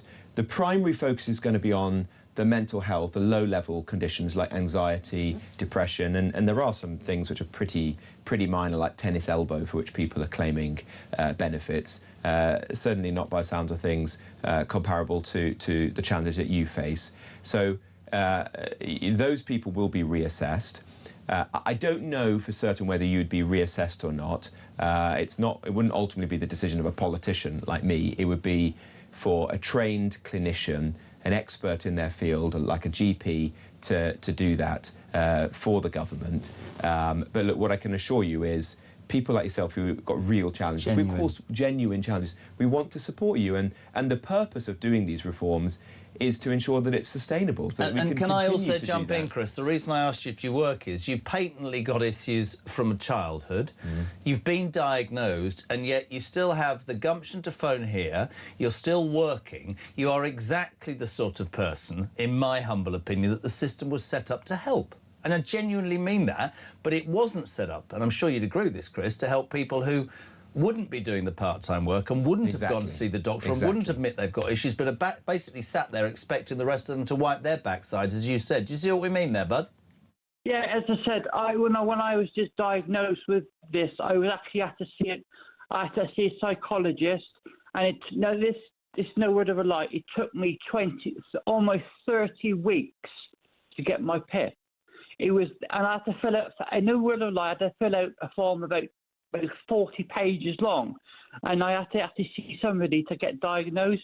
And some of these people that are on PIP, that are claiming PIP, are just like filling the form out and just not speaking to nobody. And I don't think that's fair. Listen, Chris, thank you, mate. And Chris, if I could just finish on that go. one, you're absolutely right. I mean, the current system is crazy that there's all these assessments that you have to do. What we're saying is let's simplify that so people are treated with dignity and respect. And we're proposing to have a single assessment. And if you need things to help you with your daily life, which it sounds like you do, like therapy, or if you had a physical disability, you needed like a wheelchair, a rail, instead of having to go to like a kind of big national organisation, we're going to give all that money to the local council. So you would go to Hereford Council and they could find somebody close to home who could do something that works for you rather than a national service which feels very, very remote from most people. Chris, great. Really appreciate it. Loads of people. I just want to read a couple of texts. Morning, Jeremy and Rob. As a disabled person, I welcome these plans from Reform. I know I generally can't work any longer and have years of medical evidence that backs this up. But I'm sick of being lumped in with the feckless and people thinking I'm also the same and don't want to work. More common sense policies like this are needed. No sugarcoating. Let's do with some honesty. Here's an interesting one. Ange Burnham.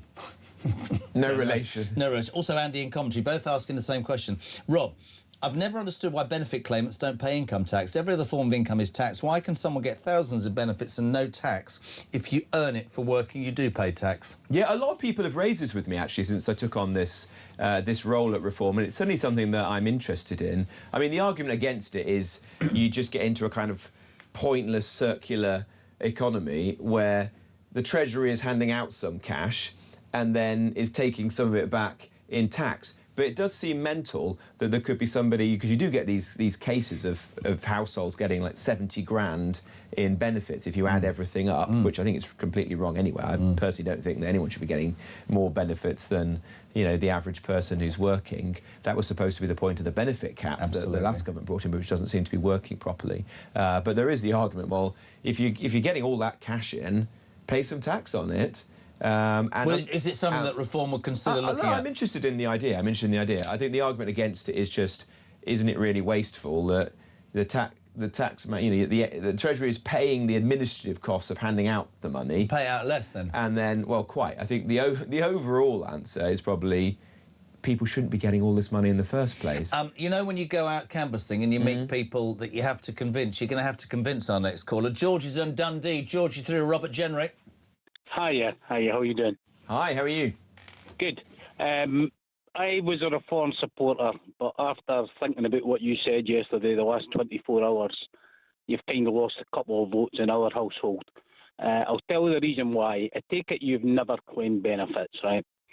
We have been through, my wife claims the equivalent of PIP in Scotland, and she's been through hell 3 times trying to reclaim it. Part of the problem was your Conservative government last time who tried to reform these benefits.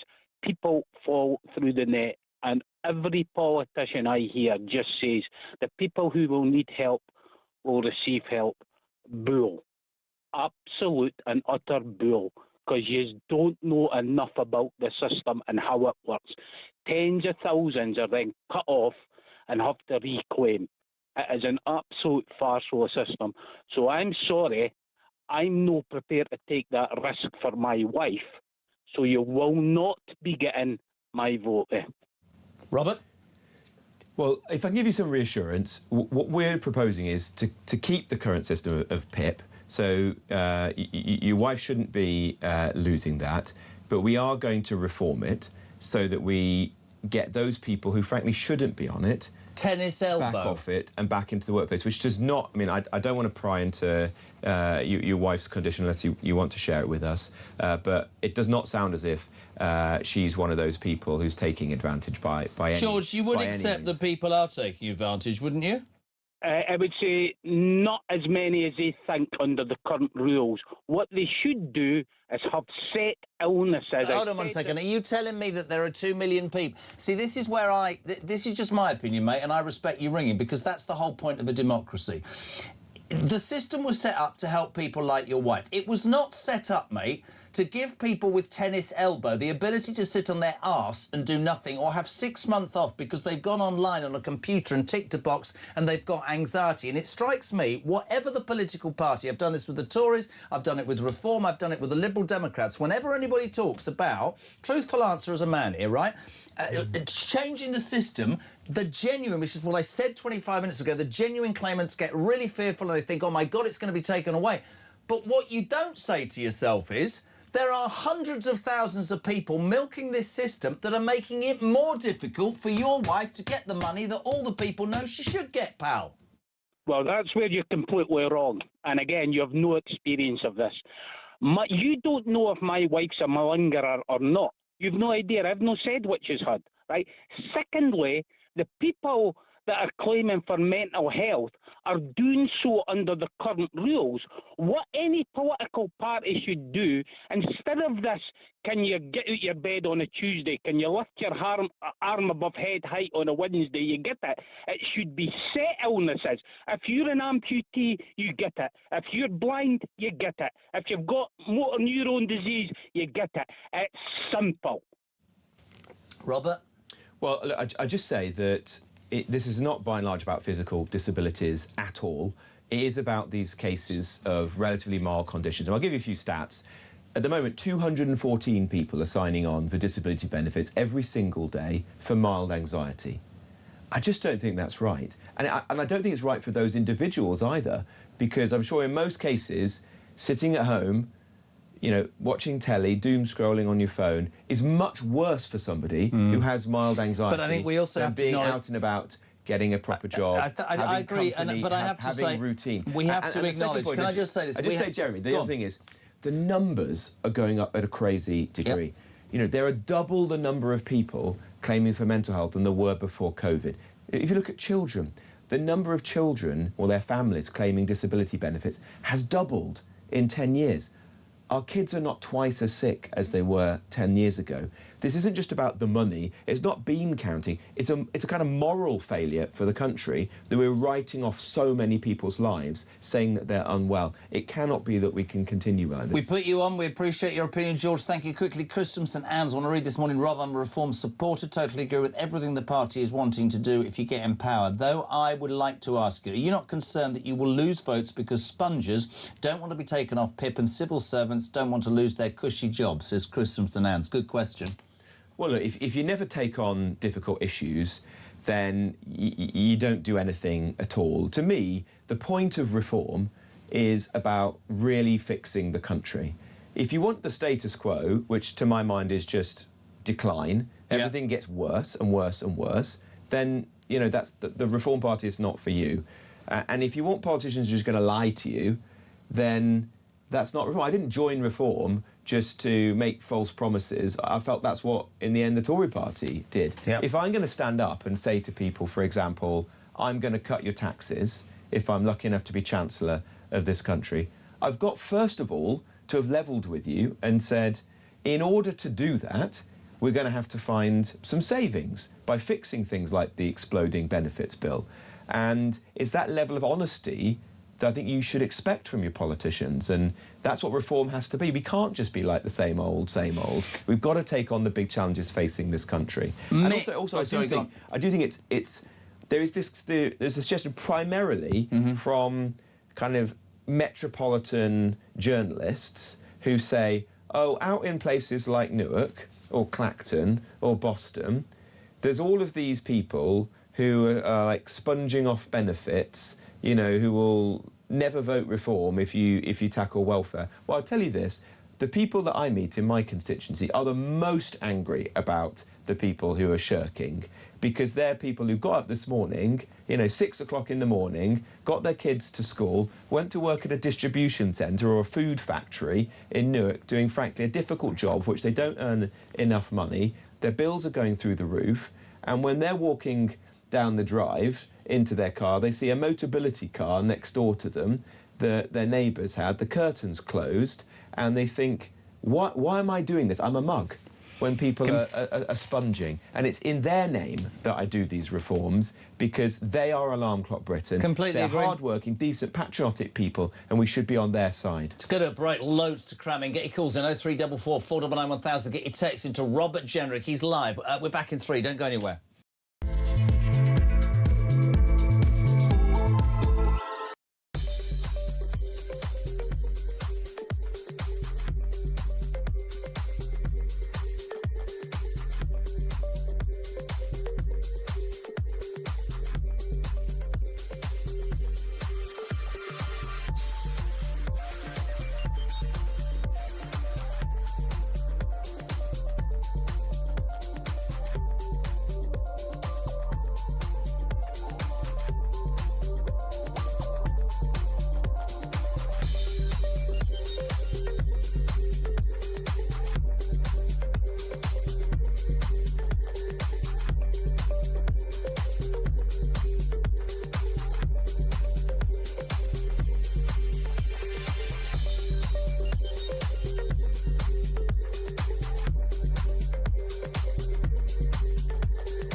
£5 million donation problem, which kind of triggered this whole by-election, is that an issue for you? No.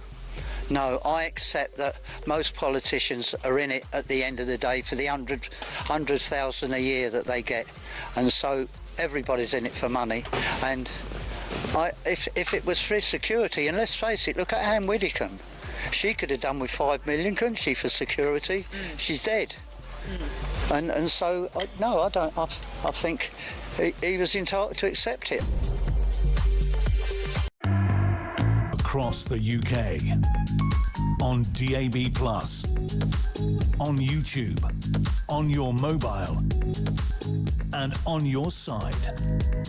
This is Talk. Welcome back, 9:30. We're live across the UK. Robert Jenrick is with us. Reforms, well, Shadow Chancellor made this announcement, didn't you, about benefits? And you've understood in the first half an hour of this programme today that people get very concerned about how their lives are going to be torn apart. Can I just go to Mick? Voice note, question for Rob. Morning, Mick. Morning, Jezza. Great show. Love the guest. Let Rob know for me, will you? I agree with everything he's saying in his reforms. Completely sensible. But instead of saying people are taking the mick, I'd rather him say people are on the rob. And that's from a Mick in Staffordshire. Not so sunny today, though, fellas. So, yeah, they're on the rob, Rob. Not taking the mick, Rob.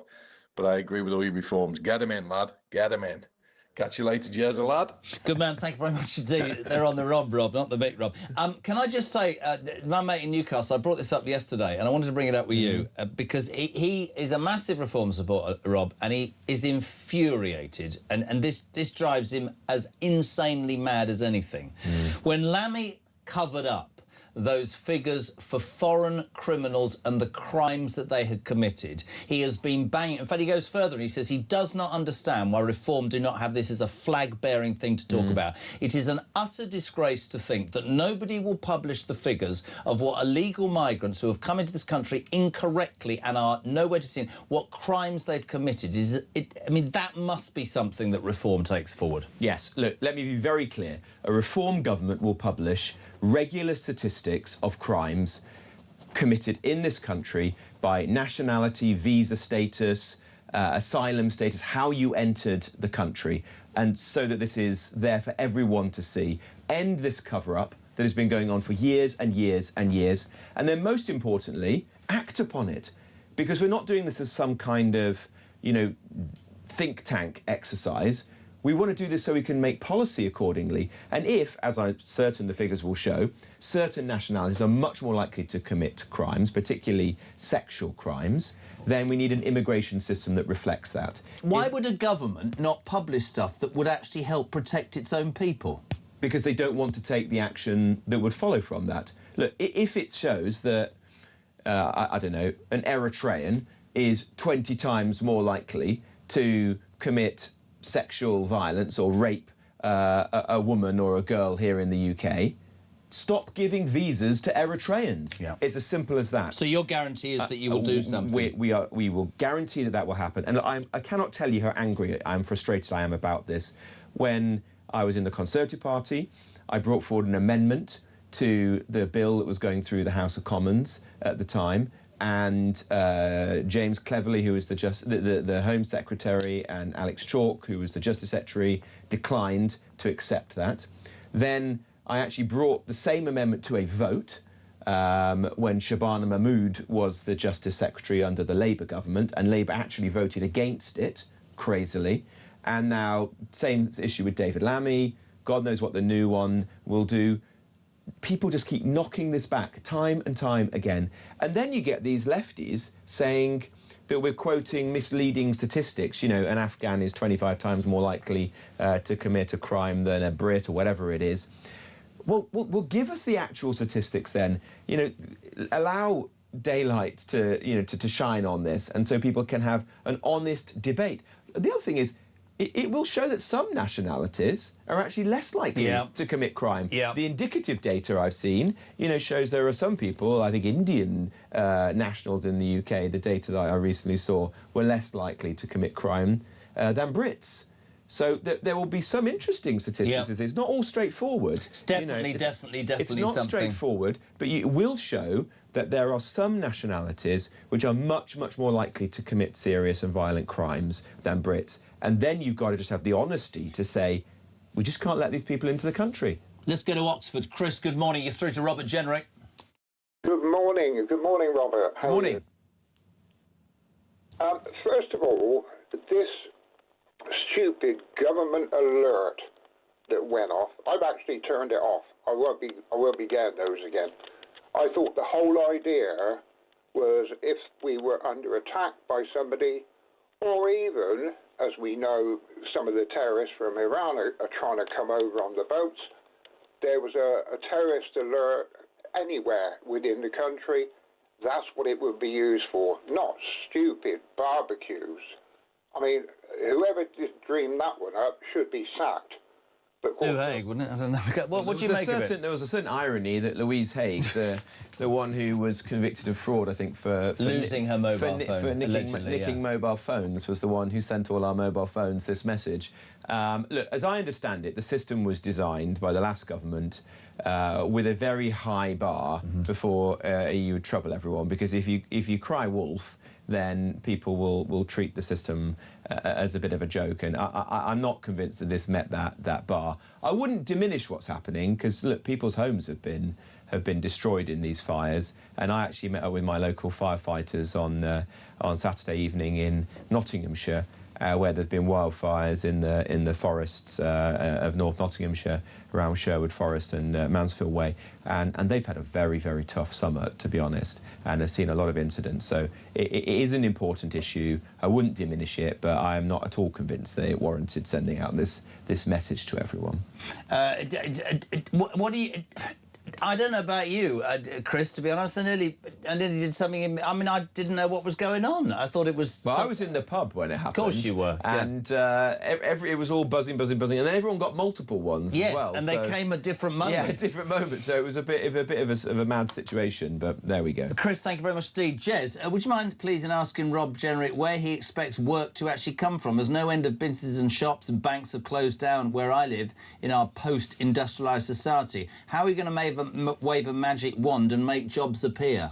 Well, it's a fair point, and actually there were stats out today from the Office of National Statistics showing that the number of vacancies has fallen and is now at the lowest level for at least 5 years. So there's a big problem. There aren't enough jobs. Unemployment is rising. So part of the answer, obviously, is we've got to get a government that helps to create jobs. Stop increasing taxes, for example. What about energy prices? On people who employ. Reform has said, probably the only party that said this, we'll scrap Rachel Reeves's disastrous Employers' National Insurance increase, the jobs tax, and we're going to do that for British workers only, with a levy on foreign workers, so that businesses who are doing the right thing, employing Brits, get a big tax cut, and encourages them to take people from the local area rather than just importing foreign labour from overseas. This is really interesting, and this is why I love doing these things with you, because politicians have to answer all questions. He says, I want to remain anonymous, but could you ask Robert Jenner if, when the community 20 hours workers paint railings, sweep streets and whatever else, does he expect the paid workers whose jobs are doing those things to accept fewer working hours and not claim benefits to help them with their reduced hours? Well, it's a really, really good point. It is a good point. A good point. It is a good point. I mean, those people, obviously, their jobs will be protected, but they will have people to help them, you know, alongside them. And I've actually found it interesting in the debate in the last 24 hours that, you know, some people who are a bit snobby have said, oh, you can't ask people to, you know, pick up litter or to be bin men. You know, these are like demeaning things to do, like kind of as if it's sort of like a chain gang. There are hundreds of thousands of people who are employed doing these jobs on our behalf every day. And imagine all this hot weather, what it's been like being a bin man I'm not a politician, but do you know how I'd answer that? One of the things that rails me and causes people to get really offended when I say this, I hate the state of our country. I hate the rubbish, I hate the grime, I hate the way things aren't painted, I hate the way parks are overdone with weeds. I could send 330,000 people all over this country to improve the way it looks and the way it is. Swings, parks, I don't know about you, but it feels to me as if the public realm has declined massively in the last 10 or 20 years. I don't know if I'm looking back with rose-tinted spectacles, but, you know, the verges, pavements, parks, everything seems worse than it was, doesn't it? And if we could mobilise a kind of people's army of, you know, decent people who are just, you know, having a hard time because they're looking to find a job, getting out there and fixing all this stuff, it would not just be good for them, but the whole public realm would suddenly be massively improved. Completely agree. Let's go to Perry on mobility cars. Good morning, Perry. Morning, Jeremy. Can you ask Rob what's going to be happening with the mobility scheme? It drives me mad seeing all these people on mobility driving around in better cars than what I've got. I think it should be just, unless it's a properly adapted vehicle for a wheelchair user or someone that's permanently disabled, that's fine. But otherwise, it should just be a basic car. A basic car, and they should all be the same colour.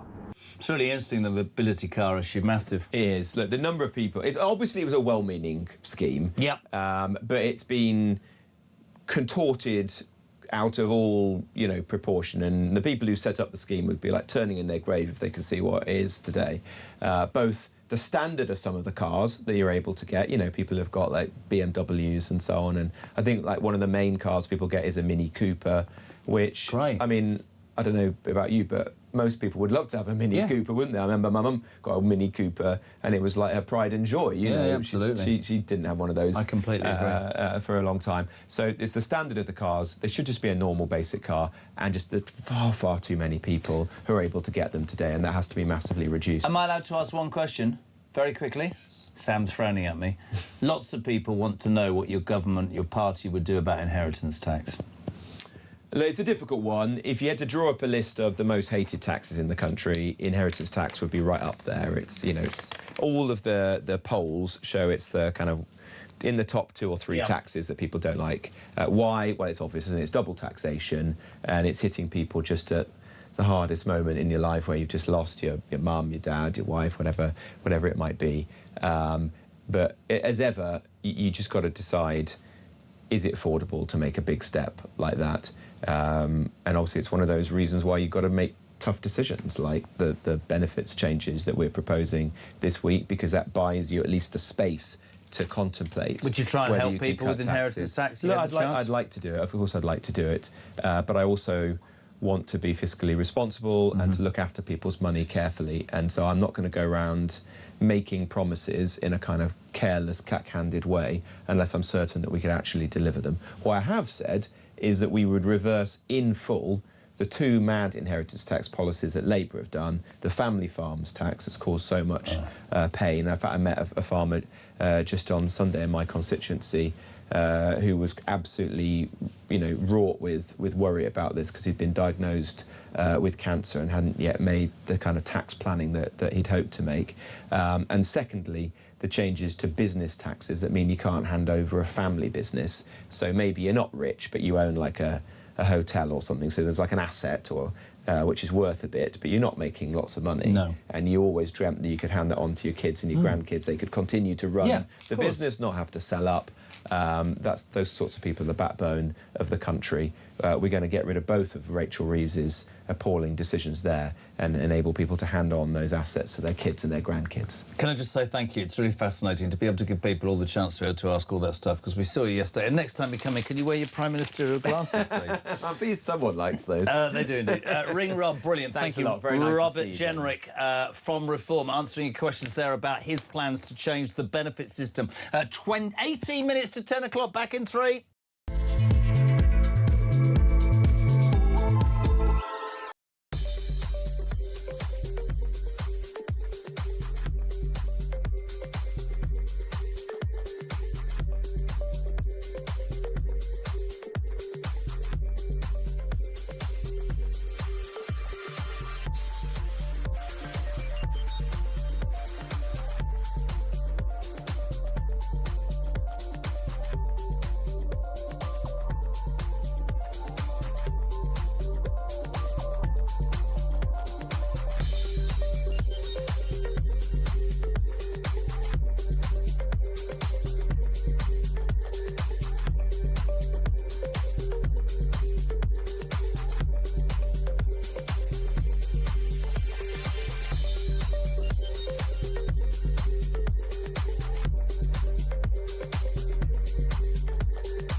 Across the UK, on DAB+, on YouTube, on your mobile, and on your side. This is Talk. Welcome back, almost quarter to 10. Julia from 10. David Bull, Dr. David Bull, sounding fantastic from 1 o'clock, and Kev O'Sullivan. What's happened to my thing? I'm having terrible trouble with my sound today. Kev O'Sullivan on Drive from 4 o'clock on Talk. Thank you so much indeed for tuning into breakfast. Get your calls on. We'll get some calls in between now and 10. Dave in Dorset says, there's plenty of work to do in Dorset. The weeds are 3 foot high in our gutters. You lazy man. Go up on a ladder and pull them out. That's what I do. No. Good morning, fellas. I went out walking the dog at the weekend with a bin bag and a litter picker and picked up all the rubbish. Nobody is doing these jobs. Nobody will lose their job if people doing community service do those jobs. It's crazy. There's more rubbish and more decay than we can handle. I hope Reform win the next election and do what they said they're going to do. That is Tony in Warrington. Good morning to Bob M. I don't know what that means. Bob M.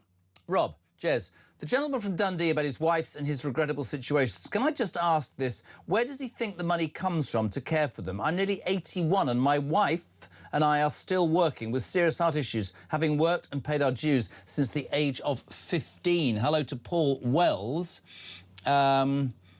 Had to laugh at Robert Jenrick using the word spectacles. He's been brought up proper. Great show. Great. Lovely. Paul's in Hull. Can you ask Rob if Reform will make it cheaper for people with settled status to gain British citizenship? I'll put this to him. He's gone now, though. I'll make sure he finds out. This is really interesting. Somebody wanted to ask about child maintenance as well. Oh, good. Look, here we go. Jez, do you think that the emergency message sent to all mobile phones warning about wildfires was just a ruse? Oh, here we go. To test the system without distressing the public. With the recent news of a potential Russian attack on a NATO country to test the resolution of Article 5 and the drone bases built close to NATO, could this be the government preparing us for a potential conflict?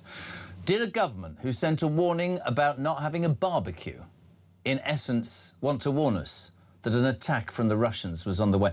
I'm not able to tell you that because I've no idea. Peter's been on. My overqualified granddaughter works in a chippy. She applied for over 200 jobs and one of them even had the courtesy to reply. So it's not always the failure of youngsters, it's Labour's national insurance rubbish and also the fact that she is white and middle class and we wonder why kids end up signing on. I have to say, my daughter's looking for a job at the moment and I always repeat to her what the boss of one of the biggest media companies in the land said to me. Bet you can't guess what company that was. He said, Jez, let's be honest, in the next 5 or 10 years, if you come out of university with a degree in broadcasting or whatever you want to do, and you're white and middle class, you will be at the back of the queue. And that's a fact. That's not to upset people. That's because diversity and box ticking has taken over. Jason's in Worthing. I had an aunt who lived in Worthing with 2 dogs. they bitter. I don't know why, but it's true. If you want an example of how governments abuse their power, look at the alarm. I thought this was meant to be for nuclear attacks, not when we can go for a barbecue. Unbelievable. Oh, God. Wendy, I was staying in a tiny wooden cottage inside a forest. Little red Wendy. In Wales. Brave. Basically a sitting target for a wildfire. The alarm came through in Welsh. It took 3 minutes for the alert to come through in English. The scariest 3 minutes of my life. I hate this government. Or maybe the responsibility, my darling, is with you for not knowing how to speak Welsh. Bore da! Still on the lookout, by the way, if you're listening, if you are Christian's dad. DNA test kit at the ready. He doesn't know his dad. He's never met his dad, if you're listening. And by the way, what's happened to Angry Rob since I went on holiday? Is he on holiday? Oh, Angry Rob's on holiday. Why have I done a Welsh accent? Angry Rob's on holiday. This is brilliant. Climate change. I read recently that if the UK were to reach net zero, it would make absolutely no difference to the world. We're such a small country. In fact, us reaching net zero will mean nothing. The needle in the haystack comes to mind. The big producers of the world need to come to the party for any difference to be made. That won't happen as money makes the world go round. I agree with that naughty boy Richard Tice. We need to adapt. The stupid left are focusing on the wine, not actually listening to what he was saying. Adapt, adapt, adapt. I love these stories. Dee is in Chesterfield. Could I have the respect to read them out, right? Like you, I had a Saturday job as a teen, as did all my friends. That's how we paid for lip gloss. I didn't pay for lip gloss by being... I worked at M&S and stacked bananas. And the odd glass of rosé. A few years ago, when my autistic son was a teen, I didn't think he would be able to get a Saturday job, so I contacted the charity warehouse where he did his work experience fortnight to ask if they could take him on for no pay. They agreed and they gave him a chance. He got on so well that they suggested he should apply for a full-time job at Chatsworth and they would give him a good reference. He landed the job, he saved his money and he got a mortgage at 21 years of age. He works long hours, enjoys it thoroughly and is independent. And that, doesn't that sum up what we're talking about?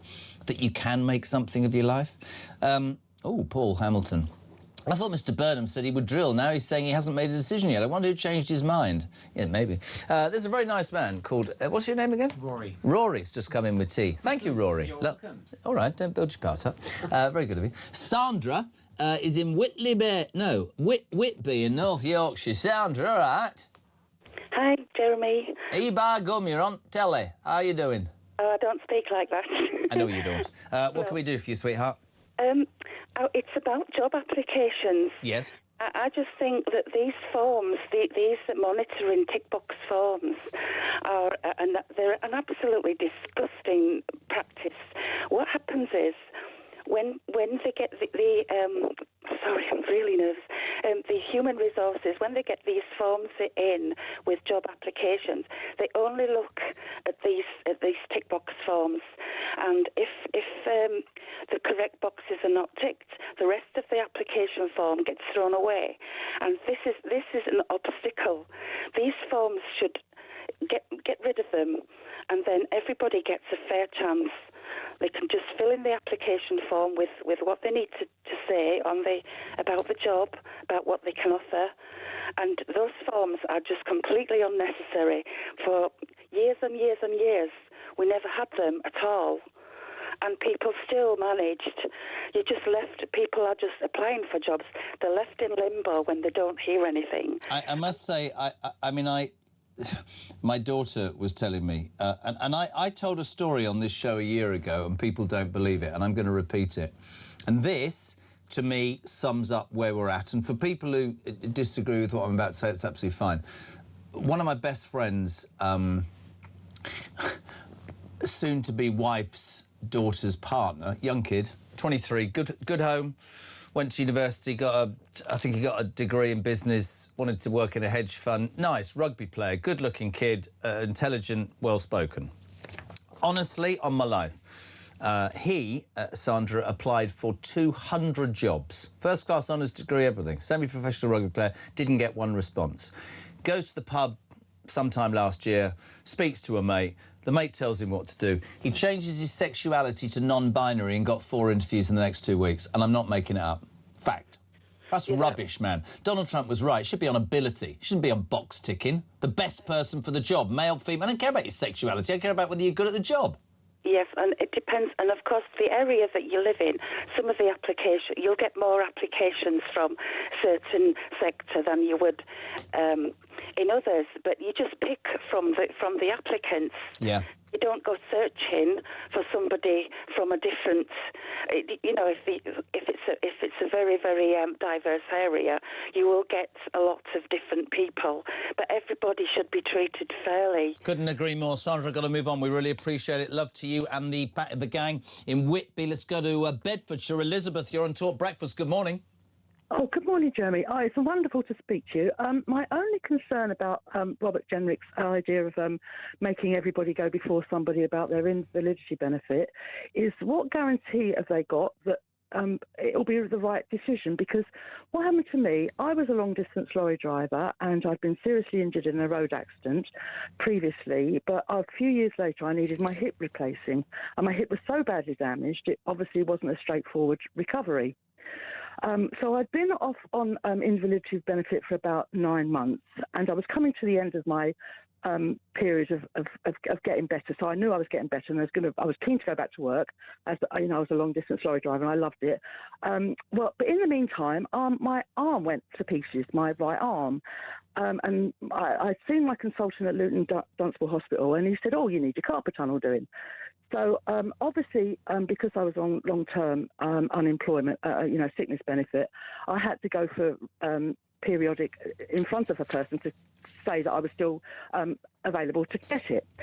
So my appointment was due on the Monday, and he booked me in for my carpal tunnel operation on the Monday, bizarrely enough. So I phoned them up and said, I can't come, and they rescheduled it for the Friday. So obviously, I sent my sickness note in on the Monday when I got it from the hospital, and off I duly went to go to the interview on the Friday with my right arm in a sling. And I thought no more of it because obviously there was no way I could drive a 40-foot lorry with one arm. So I went on the Saturday morning to collect my money from the post office, and the lady behind the post office said to me, "Oh, I'm so sorry, my darling, but you don't qualify for it anymore." So there it is on 11 o'clock on a Saturday morning. I burst into tears because I think, well, where am I going to get any money? So I just want to make sure that doesn't happen to anybody else, because it was...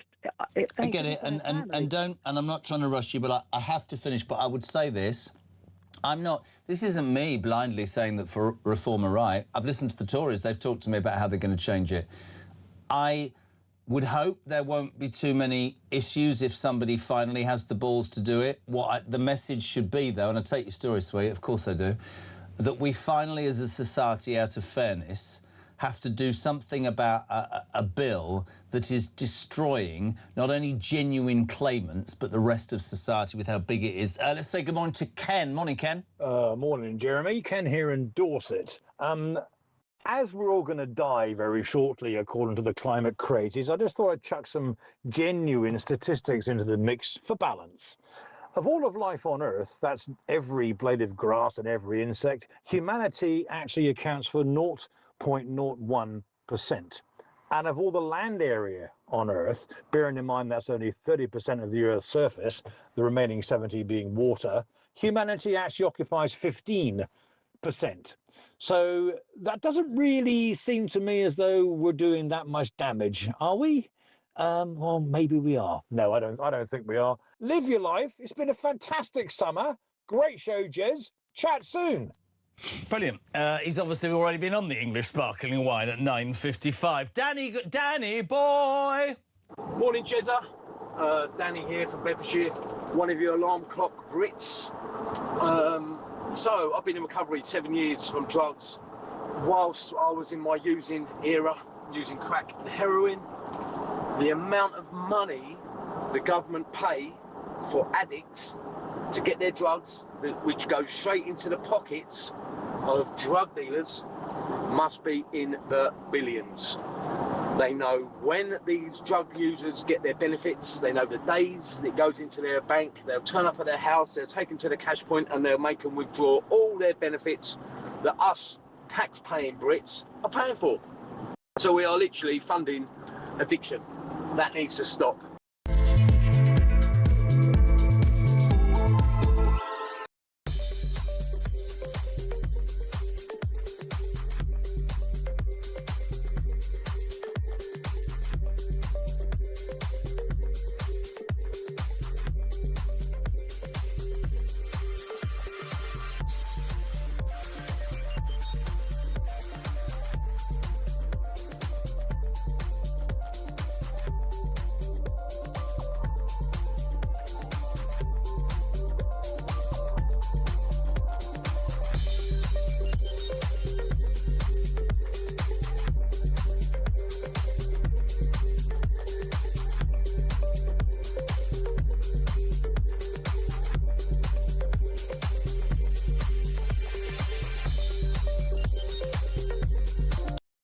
He didn't need to call that by-election, and he spent the entire summer fighting a bin who got nearly 10,000 votes. The winner, I suspect, actually is Clacton, because the Count Bin-Face stuff went all over the world, and there are many people around the world, especially in the States, that are looking at Clacton and saying, rather nice, you know, maybe we'll go there on holiday next year. Clacton actually looked rather nice in the sunshine, and Clacton itself is the gainer. Farage made a complete fool of himself. He treated his constituents with total contempt. He didn't even bother to turn up to the count. Across the UK, on DAB+, on YouTube, on your mobile, and on your side. This is Talk. Welcome back, almost 10 o'clock. Thank you so much indeed to the team. Top job today, and I mean that. Quiet news day, but you got it going. Stand by, Julia Hartley-Brewer is here, David Bull from 1 and Ian Collins from 4, but the main lady is in. Hello. Morning. Has broken like the dear morning. It's not that quiet news. I mean, this is a pretty busy August as they go. I mean, yeah, I think you're right there. Russia threatening Britain over Ukrainian drones, and I think that might ante up. Richard Tice is getting a bit of a blasting today, isn't he?